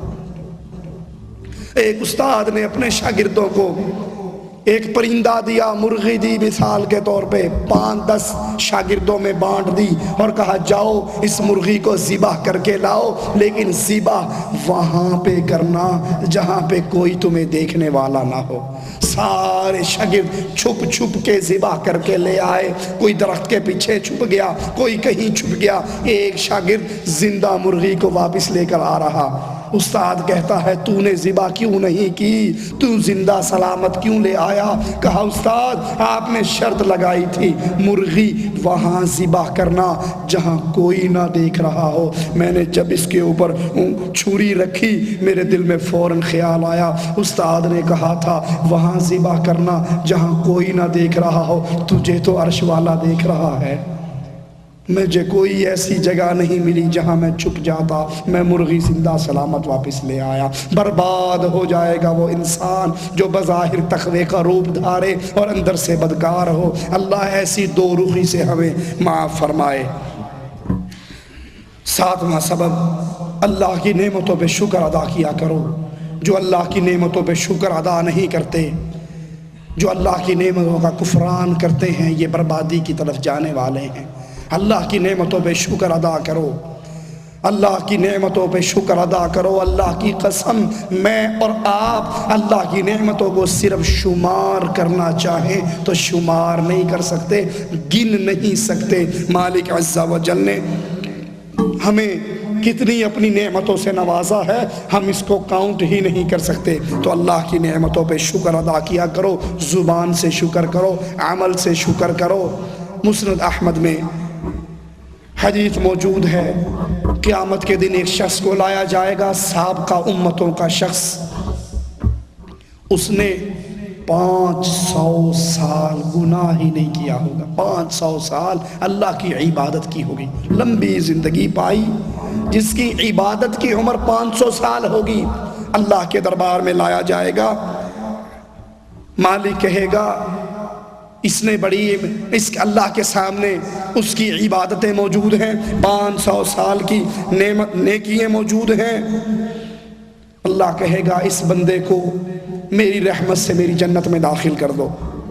وہ کہے گا اللہ تیری رحمت سے جنت میں جانے والے تو اور بھی بہت ہیں، میں نے تو 500 سال نیکیاں کی ہیں، میری عبادت کہاں گئی؟ اللہ پھر کہے گا میرے بندے کو میری رحمت سے جنت میں داخل کر دو۔ وہ بندہ پھر دہرائے گا اللہ میری 500 سال کی عبادت کا بھی تو ذکر ہونا چاہیے، یعنی یہ کہہ دیا جائے اس نے 500 سال عبادت کی ہے، اس عبادت اور میری رحمت سے اس کو جنت میں داخل کر دو، میری عبادت میری محنت کا تو ذکر ہی نہیں ہے۔ اللہ مالک پھر فرمائے گا فرشتوں اس بندے کو میری رحمت سے جنت میں داخل کر دو۔ بندہ پھر کہے گا میری 500 سال کی نیکی وہ عبادت اس کا ذکر اللہ ہے ہی نہیں۔ اللہ کہے گا اچھا ٹھیک ہے، پھر پلڑا لگاؤ، ترازو لگاؤ اور دنیا کی نعمتوں میں سے ایک نعمت ایک پلڑے میں رکھو، 500 سال کی عبادت ایک پلڑے میں رکھ کے تولو۔ ایک حدیث میں صرف عموم ہے کہ کوئی ایک نعمت، اور ایک حدیث میں ایک آنکھ کا ذکر ہے، ایک آنکھ، دونوں آنکھیں نہیں، ایک آنکھ کا ڈیلا ایک پلڑے میں رکھا جائے گا، 500 سال کی عبادت دوسرے پلڑے میں رکھی جائے گی۔ مسند احمد میں ہے، رسول اللہ کا فرمان ہے، اس کو تولا جائے گا، 500 سال کی عبادت آنکھ کی نعمت کے مقابلے پہ ہلکی پڑ جائے گی۔ وہ بندہ رونا شروع کر دے گا، گڑ گڑانا شروع کر دے گا، معافیوں کی درخواستیں کرے گا کہ اللہ مجھے معاف کر دے اور اپنی رحمت سے ہی مجھے اپنی جنت کے اندر داخل فرما دے۔ اسی لیے رسول اللہ صلی اللہ علیہ وسلم فرمایا کرتے تھے، اے اللہ مجھے تیری رحمت کا سہارا چاہیے، مجھے ایک لمحے کے لیے بھی اپنی رحمت سے توڑ کے میرے نفس کے حوالے مجھے نہ کرنا، آنکھ جھپکنے کی دیر بھی مجھے میرے نفس کے حوالے نہ کرنا، بلکہ ہر حال کے اندر اللہ مجھے اپنی رحمت کے اندر رکھنا۔ اور لوگوں آخری بات کہہ کے اپنی بات ختم کرتا ہوں، رحمت کے اسباب میں سے سب سے بڑا سبب، بلکہ رحمت کے اسباب میں سے ایک بہت بڑا سبب اللہ کی رحمت لینے کا وہ یہ ہے کہ اللہ کی رحمت کے اگر خواہش مند ہو تو اللہ کی رحمت محمد کریم کے پیچھے چلنے سے ملتی ہے۔ اللہ کی رحمت اتباع محمد الرسول اللہ سے ملتی ہے۔ اپنی شکل محمدی بناؤ، اپنا لباس محمدی بناؤ، اپنی نماز محمدی، اپنا روزہ محمدی، حج محمدی، زکوٰۃ کے طریقے محمدی، نکاح کے طریقے محمدی، طلاق کے طریقے محمدی۔ زندگی کا کوئی عمل ہو، زندگی کا کوئی معاملہ ہو، زندگی کا کوئی میدان ہو، ہر میدان میں اپنے نبی امام اعظم، امام الانبیاء، قائد اعظم محمد الرسول اللہ صلی اللہ علیہ وسلم کی سنت کو اپنے لیے لائق اتباع سمجھو۔ ہر عمل میں نماز پڑھنا ہے، پہلے صحیح بخاری خریدو، صحیح بخاری کا باب الصلاۃ کھولو، نماز کا طریقہ دیکھو، نماز کا طریقہ حدیثوں سے سیکھو اور پھر اس طریقے سے نماز پڑھو۔ جب ہمارا ایک ایک عمل محمدی بنتا جائے گا، نماز محمدی ہو، شکل محمدی ہو، سیرت محمدی ہو، تجارت محمدی ہو، سیاست محمدی ہو، معاشرت محمدی ہو، نکاح محمدی ہو، طلاق محمدی ہو، حج محمدی ہو، ہر عمل جب محمدی بنتا جائے گا تو قرآن کے ان اعلیٰ الفاظ پہ اپنی بات ختم کرتا ہوں، قل ان کنتم تحبون اللہ فاتبعونی یحببکم اللہ۔ اور لوگوں اگر تم اللہ سے محبت کرنا چاہتے ہو، ایک ہی راستہ ہے، ایک ہی طریقہ ہے، ایک ہی واسطہ ہے۔ اللہ کی محبت کا راستہ بغداد سے ہو کر نہیں گزرتا، اللہ کی محبت کا راستہ رائیونڈ سے ہو کر نہیں گزرتا، اللہ کی محبت کا راستہ کوفے سے ہو کر نہیں گزرتا، اللہ کی محبت کا راستہ بریلی اور دیوبند سے ہو کر نہیں گزرتا، اللہ کی محبت کا راستہ مدینے سے محمد الرسول اللہ کے پیچھے چلنے سے ہو کر ملتا ہے۔ ان کنتم تحبون اللہ، اگر تم اللہ سے محبت کرنا چاہتے ہو فاتبعونی، مولویوں کے چکروں سے نکلو، شیخ کے چکر سے نکلو، مرشد کے جال سے نکلو، 4 اور 12 کے بیچ میں سے نکلو، فاتبعونی۔ ہر بات پہ مولوی سے پوچھو، شیخ سے پوچھو، مرشد سے پوچھو، امام سے پوچھو، حضرت سے پوچھو، پوچھنے کی بات ایک ہے، مولانا صاحب اس مسئلے میں رسول اللہ کا فرمان کیا ہے، اس مسئلے میں امام الانبیاء کی سنت کیا ہے، فاتبعونی۔ تم محمد کے پیچھے چلنا شروع کر دو، تم محمد کے نقش قدم پہ چلنا شروع کر دو، اس کے فٹ پرنٹ پہ اپنے قدم رکھنا شروع کر دو، یحببکم اللہ۔ تم اللہ سے محبت کرنا چاہتے تھے، پھر اللہ تمہیں اپنا محبوب بنا لے گا۔ اللہ تو اپنی رحمت سے، تو اپنے فضل سے، تو اپنے کرم سے ہمیں اپنے پیاروں میں شامل فرما لے۔ اللہ تو ہمیں اپنے پیاروں میں شامل فرما لے، ہمیں اپنے نبی کی سنت پہ چلنے والا بنا لے۔ اللہ ہمارے ظاہر اور باطن کو ایک کر دے۔ اللہ جیسے تو نے ہماری شکلیں پیاری بنائی، ہمارے دلوں کو بھی پاک کر دے، ہمارے دلوں کو بھی پاک کر دے، گناہوں کی محبت سے، گناہوں کی رغبت سے پاک کر دے۔ اللہ اس میں اپنا پیار، اپنے حبیب کا پیار ڈال دے، اپنی محبت، اپنے حبیب کی محبت ڈال دے، ایسے اعمال کی محبت ہمارے دلوں میں ڈال دے جن اعمال کے کرنے سے ہم تیرے پیارے ہو جائیں، تیری جنت والے ہو جائیں۔ اللہ ہمیں اپنی رحمت سے جنت میں داخل فرما دے۔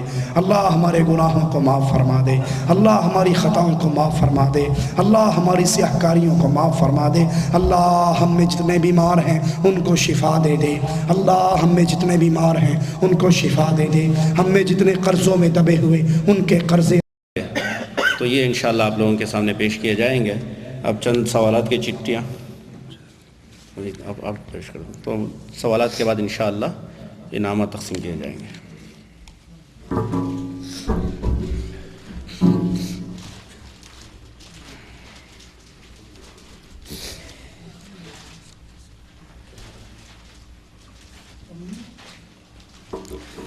بھائی کا سوال ہے کہ ہم لوگ یہاں پر 2 سال 3 سال 4 سال رہتے ہیں اپنی اپنی بیویوں کو چھوڑ کر، کیا ایسا کرنا صحیح ہے؟ کیا ہم گناہ گار ہوں گے؟ کتنے مہینے بیوی سے الگ رہ سکتے ہیں؟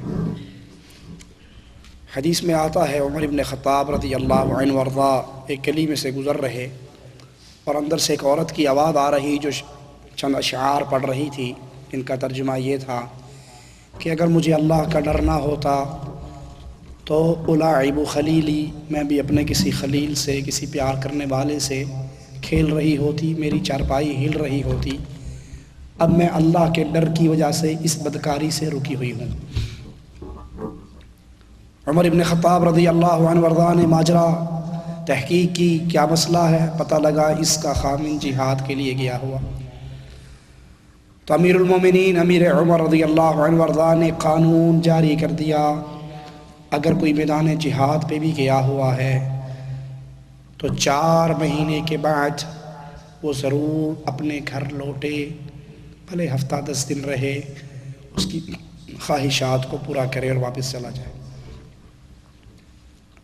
ہم جو یہاں آئے ہوئے ہیں، سچی بات، دل کی بات، اس کو آپ اور میں کوئی بھی عقل والا رد نہیں کر سکتا.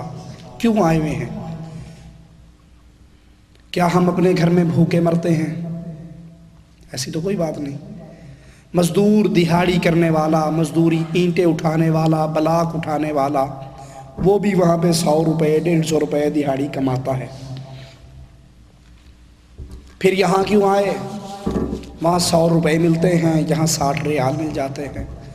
سچی بات ہے، ہم اپنا سٹیٹس بلند کرنے کے لیے، مستقبل کی سوچ کے لیے آتے ہیں، چلو 4 پیسے جوڑ لیں گے، وگرنہ اللہ ہمیں وہاں بھی بھوکا نہیں مارتا، روٹی وہاں بھی ملتی ہے. اگر کسی کی بیوی اس سے ڈیمانڈ کرے کہ تو واپس آ، میری خواہشات کو پورا کر، چند دن میرے پاس گزار اور پھر چلا جا، تو اس پر جانا ضروری ہے. اور اگر وہ نہیں جاتا، وہ گناہ کر بیٹھتی ہے، تو یہ برابر کا مجرم ہے جو اس کو چھوڑ کر 4 سال واپس نہیں جاتا. اور بے وقوف 4 سال کے بعد 6 مہینے کی چھوٹی جاتا ہے، ایئرپورٹ سے سیدھا پہلے چلہ کاٹنے جاتا ہے، پھر اپنے گھر جاتا ہے. وہ جو 4 سال کا چلہ گھر پہ بیٹھ کے کاٹ رہی ہے، اس کا کوئی حق نہیں ہے. اگر کسی کی بیوی ڈیمانڈ کرے، اس پہ جانا ضروری ہے. اور اگر کوئی یہ کہے میں اللہ سے ڈرنے والی ہوں، تو کوئی حرج نہیں، 2-4 سال لگا لے، نہ آ، بیوی اجازت دے، تو پھر کوئی حرج نہیں، کام کرتے رہو. اور اگر وہ بلائے تو جانا ضروری ہے.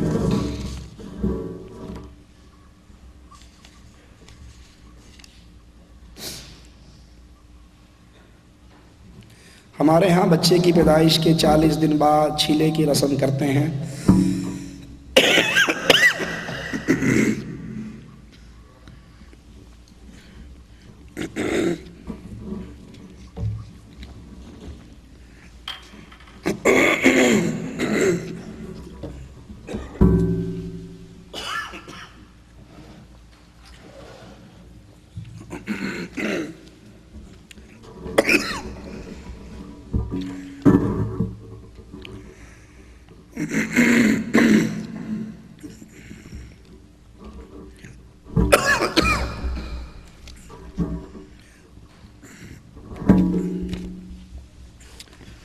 10 دن بعد میرے گھر میں یہ رسم ہونے والی ہے.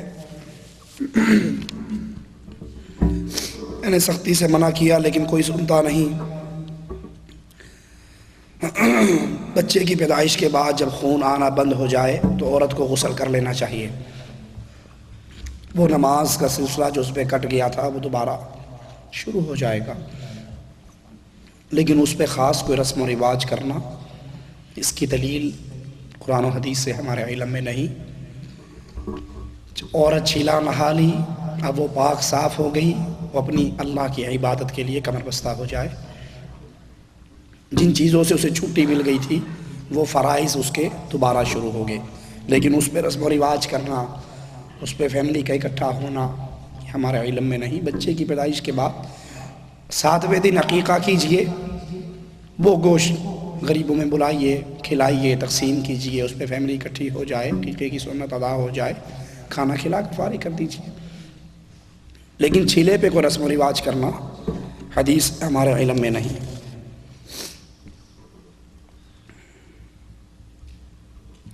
صلاۃ و تسبیح کے بارے میں بڑی فضیلت بتائی گئی ہے. قرآن و حدیث کی روشنی میں صلاۃ و تسبیح کے بارے میں بتائیے۔ صلاۃ و تسبیح پڑھنا اکیلے کا ثابت ہے، کوئی انفرادی پڑھنا چاہے تو پڑھے۔ ہمارے ہاں جو صلاۃ و تسبیح کی جماعت ہوتی ہے تو جماعت سے پڑھنا بدعت ہے، کسی حدیث سے ہمارے علم کے مطابق ثابت نہیں۔ نو مسلم کو کافر کی اولاد کہنے والے پر کیا واجب ہے؟ وہ اللہ سے توبہ کرے، اللہ سے ڈرے، اللہ کا خوف کھائے، کہیں قیامت کے دن یہ اس کا گریبان پکڑ لے کہ اس نے مجھے گالی دی تھی، اگر جواب پہ میں بھی گالی دے دیتا۔ عار دلوائی اس نے۔ ایک صحابی نے دوسرے صحابی کو جو حبشی تھے کالی ماں کا بیٹا کہہ دیا، اور حقیقت بھی تھی، اس میں جھوٹ بھی نہیں، وہ واقعی اس کی والدہ سیاہ رنگ کی تھی۔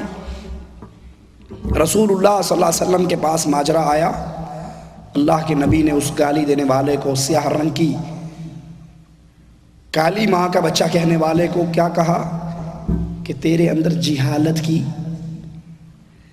ایک شاخ موجود ہے، تیرے اندر جاہلیت کا یہ عمل موجود ہے، یہ عمل جاہلیت کا عمل ہے۔ تو کوئی کسی مسلمان کو کافر کی اولاد کہے، اب وہ محبت سے تو نہیں کہہ رہا، پیار سے تو نہیں کہہ رہا، گالی دے رہا ہے نا، اسے غصے سے کہہ رہا ہے، عار دلوا رہا ہے، تو اس کے اندر جہالت کی یہ بات موجود ہے، وہ اللہ سے توبہ کرے۔ وگرنہ اور دوسرا جس کو کہا گیا ہے وہ صبر کرے، کیونکہ کیا پتہ قیامت کے دن اس کی نیکیوں میں سے کیا کچھ ملنے والا ہے۔ ابو بکر صدیق رضی اللہ عنہ وارضاہ کو ایک یہودی گالیاں دے رہا، اللہ کے نبی صلی اللہ علیہ وسلم کھڑے مسکرا رہے۔ ابو بکر رضی اللہ عنہ وارضاہ اس یہودی کو جواب میں گالی دے دیتے، اللہ کے رسول صلی اللہ علیہ وسلم چلنا شروع کر دیتے۔ آپ نے کہا یا رسول اللہ صلی اللہ علیہ وسلم، عجیب بات ہے، یہ جب تک یہودی مجھے گالیاں دیتا رہا آپ مسکراتے رہے، اور اگر میں نے جواب میں یہودی کو کچھ کہہ دیا تو آپ چل پڑے۔ آپ نے کہا ابو بکر جب تک تو خاموش رہا اللہ کا فرشتہ اس یہودی کو جواب دیتا رہا، اور جب تو نے جواب دے دیا تو پھر فرشتہ چلا گیا، میں بھی چل پڑا۔ جو کسی کو گالی دے، کافر کی اولاد کہے یا کچھ اور کہے، گالی جس کو دی جا رہی ہے اسے چاہیے وہ خاموش رہے، کوئی پتہ نہیں قیامت کے دن گالی دینے والوں کی نیکیوں میں سے کتنا بڑا خزانہ آپ کو ملے گا جب آپ حشر کے میدان میں اس مسکین سے بدلہ لوگے۔ اور اگر آپ نے جواب کے طور پہ خود گالی دے دی معاملہ برابر ہو گیا۔ شبینہ یعنی ایک رات میں چند رکعات میں مکمل قرآن ختم کرنا کیسا ہے؟ اس کو قرآن کے ساتھ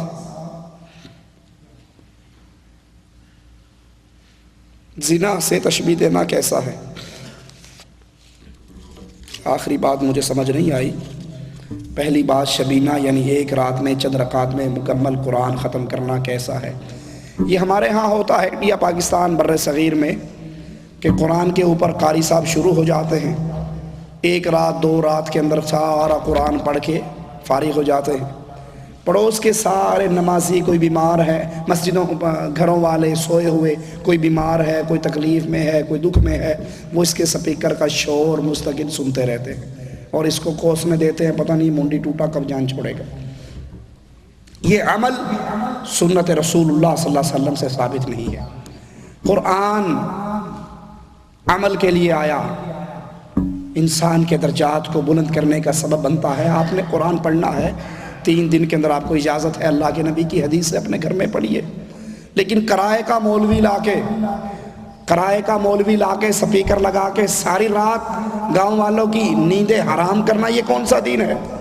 نمبر 2، اس مولوی کا مقصد ثواب نہیں ہوتا، اس کا مقصد ہوتا ہے بلانے والا 1000 دے گا، 2000 دے گا، 3000 دے گا، اور جلدی کھینچوں تاکہ اس مسجد کا شبینہ ختم کر کے میں نے وہاں شبینہ پڑھنا ہے۔ یہ دین اسلام میں نیا عمل ہے، اضافہ ہے، جس کی قرآن و حدیث سے کوئی دلیل نہیں ملتی۔ ایک ہمارے بھائی وہ کہتے ہیں کیا تم کیو ٹی وی پر طاہر القادری کا پروگرام دیکھتے ہیں؟ روزانہ ان کا بیان ہوتا ہے، بہت بہترین بیان ہوتا ہے، میں نے کہا وہ لوگوں کو بیوقوف بناتا ہے، وہ کہتا ہے کہ تم وہابی لوگ ایسے ہی ہو جو اچھے ہوتے ہیں، وہ غلط ہے، اس کے بارے میں کچھ معلومات دیں۔ کیوں ٹی وی قبر پرستی کا ٹی وی ہے، جس میں قبروں کی پوجا کی دعوت دی جاتی ہے، جس میں خیر اللہ کو پکارنے کی دعوت دی جاتی ہے، یا غوث المدد کے نعرے لگتے ہیں۔ اس پہ طاہر القادری کا بیان بھی آتا ہے۔ طاہر القادری کا بیان قرآن و حدیث کے بالکل مخالف گفتگو ہے۔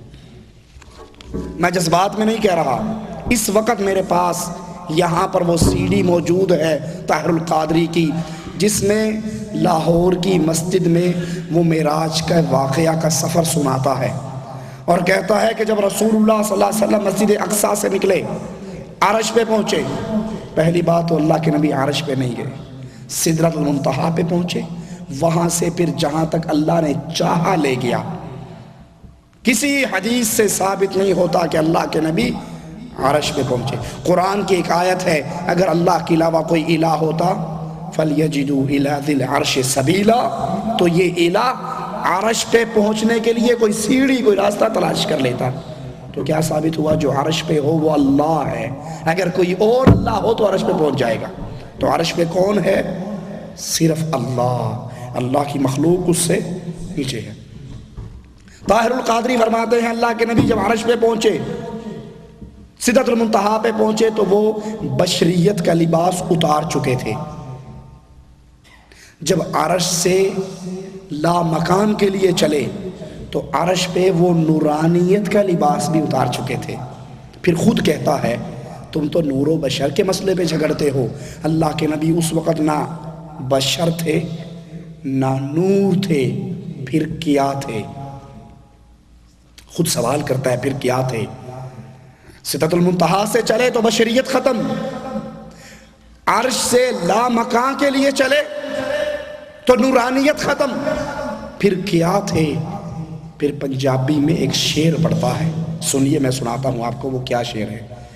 وہ ہے، کہتا ہے ایک ہے ایک ہے ایک ہے، یعنی ایک ہے ایک ہے ایک ہے، جو ہی ایک گوں ڈو جانے او کافر تے مشرک ہے۔ کہتا ہے جب عرش سے لامکا کے لیے اللہ کے نبی چلے، اور اللہ اور اس کا رسول دو تھے نا، ان دو کے بارے میں کہتا ہے وہ ایک ہے ایک ہے ایک ہے، جو اس ایک کو دو جانے وہی کافر اور مشرک ہے۔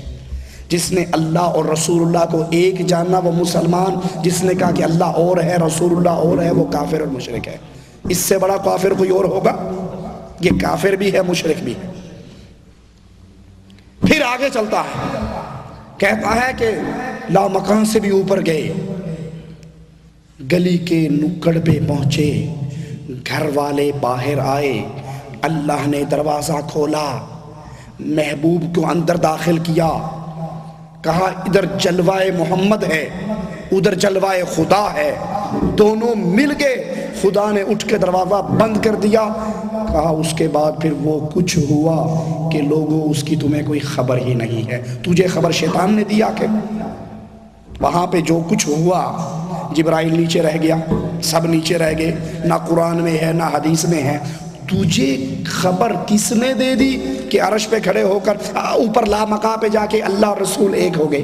یہ کفر کا وہ عقیدہ ہے جو بریلویوں کے اندر موجود ہے اور دیوبندی صوفیوں میں بھی موجود ہے، وحدت الوجود کا عقیدہ، کہ نبی کا نام ہے احمد، اللہ کا نام ہے احد، نیم کی مروڑی کا فرق ہے، باقی دونوں ایک ہی ہے۔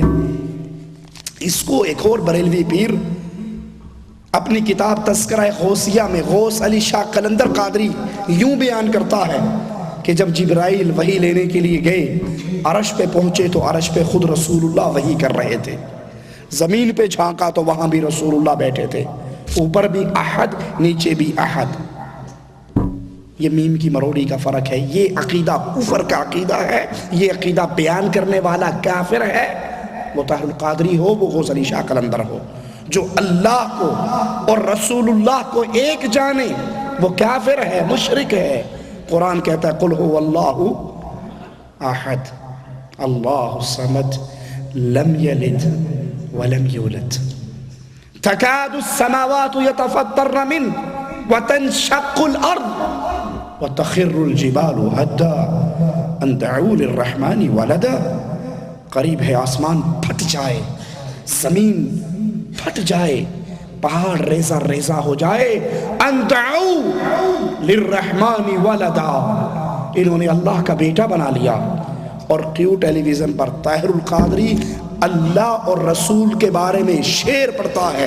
ہک ہے ہک ہے ہک ہے، جو ہی ہک کو ڈو جانے وہ کافر اور مشرک ہے. میں کہتا ہوں جو اللہ اور رسول کو ایک کہتا ہے یہ قرآن کی روشنی میں کافر بھی ہے، مشرک بھی ہے، مرتد بھی ہے. قربانی کرنے کا صحیح طریقہ کیا ہے؟ گھر کے سارے افراد کے نام سے الگ الگ قربانی کرنا چاہیے کہ صرف قربانی کر دینا چاہیے؟ گھر کا سربراہ جس کی کمائی سے گھر کے افراد کھا رہے ہیں، ایک ہنڈیا میں جتنے لوگ کھانا کھا رہے ہیں اور وہ ہنڈیا ایک آدمی کے خرچے سے چل رہی ہے، تو پھر وہ ایک سربراہ اگر کر دے تو وہ کافی ہے انشاءاللہ.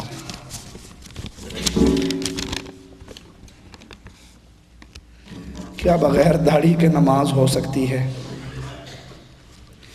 اگر بغیر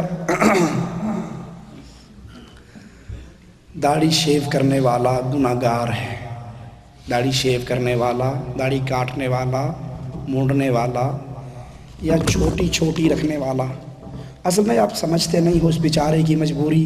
جو بالکل چھوٹی چھوٹی رکھتا ہے نا، وہ کہتا ہے راضی رہے رحمان، ناراض نہ ہو شیطان، دونوں گھر چلتے رہیں. کہیں جالیات میں جانا پڑے تو میں کہوں کہ میری بھی ہے، اور کہیں فلمیں دیکھنی پڑے تو میں کہوں ایویں ہی رکھی، بس ایویں ہی، داڑھی دوڑھی کوئی نہیں، ایویں گزارا چلایا. دونوں گھروں کو راضی کرتا ہے. داڑھی شیو کرنا گناہ ہے، داڑھی شیو کرنا گناہ ہے، داڑھی کاٹنا گناہ ہے.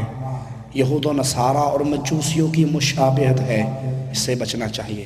نماز ایک عمل ہے، نماز ہو جاتی ہے لیکن داڑھی شیو کرنا اور مونڈنے کا گناہ باقی رہتا ہے. جی ایک بھائی کہتے ہیں کہ اگر داڑھی نہ ہو تو شادی نہیں ہوتی. ہاں بات چلتی ہے، ایسے لوگوں میں اکثر کہتے ہیں کہ جی مولوی صاحب میں شادی کے بعد داڑھی رکھ لوں گا. کیوں؟ کہا جی اگر داڑھی رکھ لی نا تو وہ میری ماموں کی بیٹی سے منگنی ہوئی ہے وہ ٹوٹ جائے گی. وہ کہتے ہیں مولوی کو نہیں دینی، چکنے کو دینی ہے، متوے کو نہیں دینی، ملا کو نہیں دینی. اور یہ بیوی کے چکر میں محمد کریم کی سنت شیو کر دیتا ہے. ماں کہہ رہی ہے بیٹے کو، ماں کہہ رہی ہے بیٹے کو ایڑیے رگڑ رگڑ کے مر جاؤں گی، یا محمد کریم صلی اللہ علیہ وسلم کو چھوڑ دے یا ماں کو قتل کروا لے، لوگ تجھے ماں کا قاتل کہا کریں گے. اور یہ جواب میں کہتے ہیں ماں تو ایک ہے، میں ایک کے پیٹ سے جنم لیا ہوں، کاش میری ایک ماں نہ ہوتی 100 مائیں ہوتی، میں ساریوں کو مروا لیتا، محمد کو پھر بھی نہ چھوڑتا صلی اللہ علیہ وسلم. اور ہم ایک چھوکری کے پیچھے نبی کو چھوڑ دیتے ہیں، منگیتر کے پیچھے نبی کو چھوڑ دیتے ہیں، بیگم کے پیچھے نبی کو چھوڑ دیتے ہیں. اللہ کے لیے سوچو. نبی کہتے ہیں وفروا اللحا، وفروا ای کثروا، داڑھیوں کو زیادہ کرو.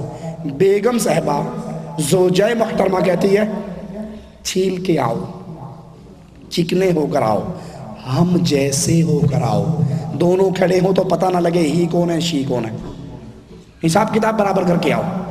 نبی کہتے ہیں معاف کر دو، بیگم کہتی ہے شیو کر دو. آپ نے شیو کر کے نبی کو ہرایا، بیگم کو جتایا ہے؟ ایسی بات یا نہیں؟ اللہ کے لیے پوچھتا ہوں، جس کا رسول اس کی بیوی سے ہار جائے اس کے ایمان کی کیا کیفیت ہوگی؟ ادھر تو ماں کو کہہ رہا ہے 100 مائیں ہو تو 100 کی 100 مروا لوں، نبی کو نہ چھوڑوں، اور ادھر بیوی سے ہار جا رہا ہے رسول، بیگم سے رسول ہار رہا ہے. اللہ کے لیے داڑھیوں کو معاف کرو. اللہ نے آپ کو مرد بنایا ہے، آپ مرد بنو، اور جن کو عورتیں بنایا ہے ان کو عورتیں رہنے دو.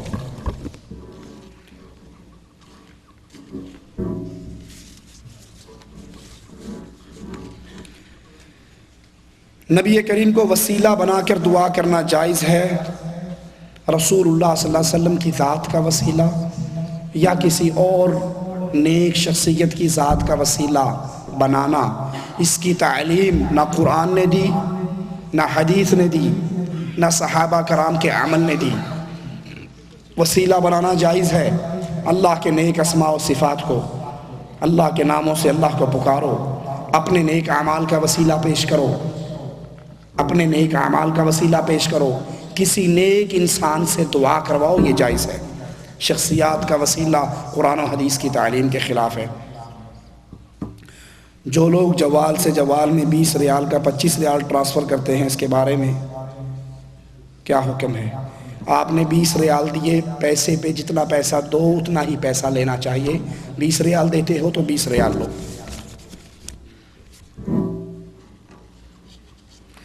رمضان کا قضا روزہ شوال کے 6 روزوں کے ساتھ ایک نیت سے رکھا جا سکتا ہے؟ نہیں، ایک تیر میں 2 شکار نہیں ہوں گے۔ پہلے قضا ادا کرو، پھر، کیونکہ وہ قضا ہے، فرض ہے، اور یہ نفل ہے، پہلے فرض ادا کرو پھر نفل کرو۔ جمعے کی نماز فرض ہے؟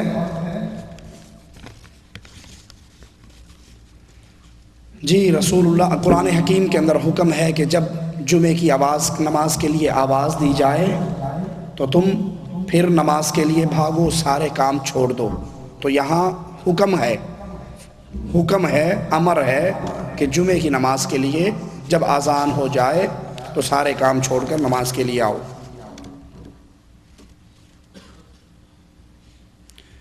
یہ عبداللہ بھائی کی طرف سے اعلان ہے کہ تمام سی ڈی ان کے پاس موجود ہیں، جس بھائی کو چاہیے ان سے لے سکتا ہے۔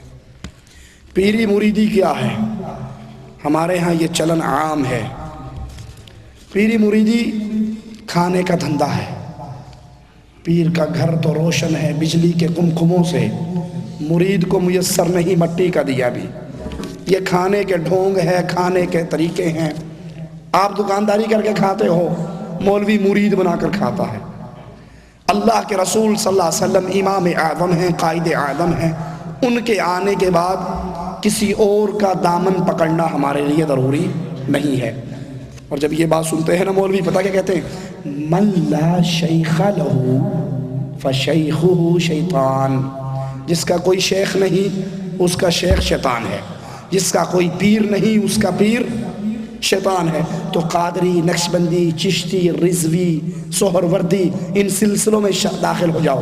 ہم کہتے ہیں ہمارا مرشد محمد الرسول اللہ، ہمارے امام محمد الرسول اللہ صلی اللہ علیہ وسلم، ہمارے قائد محمد الرسول اللہ صلی اللہ علیہ وسلم، اور جس کے قائد امام الانبیاء بن جائیں اس کو کسی اور مرشد کی ضرورت؟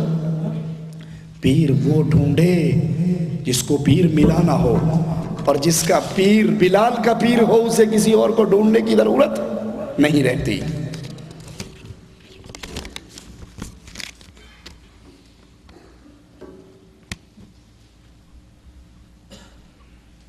کچھ دینی مشورہ کرنے سے پہلے، مشورہ شروع کرنے سے پہلے سورۃ فاتحہ پڑھتے ہیں، اختتام پر درود شریف پڑھتے ہیں،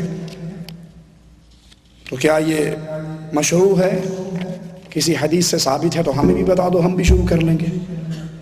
اور اگر کسی حدیث میں نہیں ہے، مرشد جی نے فرمایا ہے، بزرگوں نے فرمایا ہے، تمہیں تمہارے بزرگ مبارک، ہمیں ابو بکر کا بزرگ مبارک، ہمیں صحابہ کے بزرگ مبارک، اور وہ محمد الرسول اللہ صلی اللہ علیہ وسلم۔ ہمارا کفیل داڑھی رکھنے نہیں دیتا، اور ہمت کر کے رکھ لی تو بہت برا بھلا کہتا ہے، اور داڑھی کی بے عزتی بھی کرتا ہے۔ اس مسئلے میں کیا کرنا چاہیے؟ اس کے لیے اللہ سے ہدایت کی دعا کریں، اور اس داڑھی کو، سنت کو برقرار رکھیں، اللہ سے مانگیں، اللہ ضرور درمیان کی راہ آسانی فرمائے گا۔ جزاکم اللہ خیر۔ سبحانک اللہم وبحمدک، اشہد ان لا الہ الا انت، استغفرک و اتوب الیک۔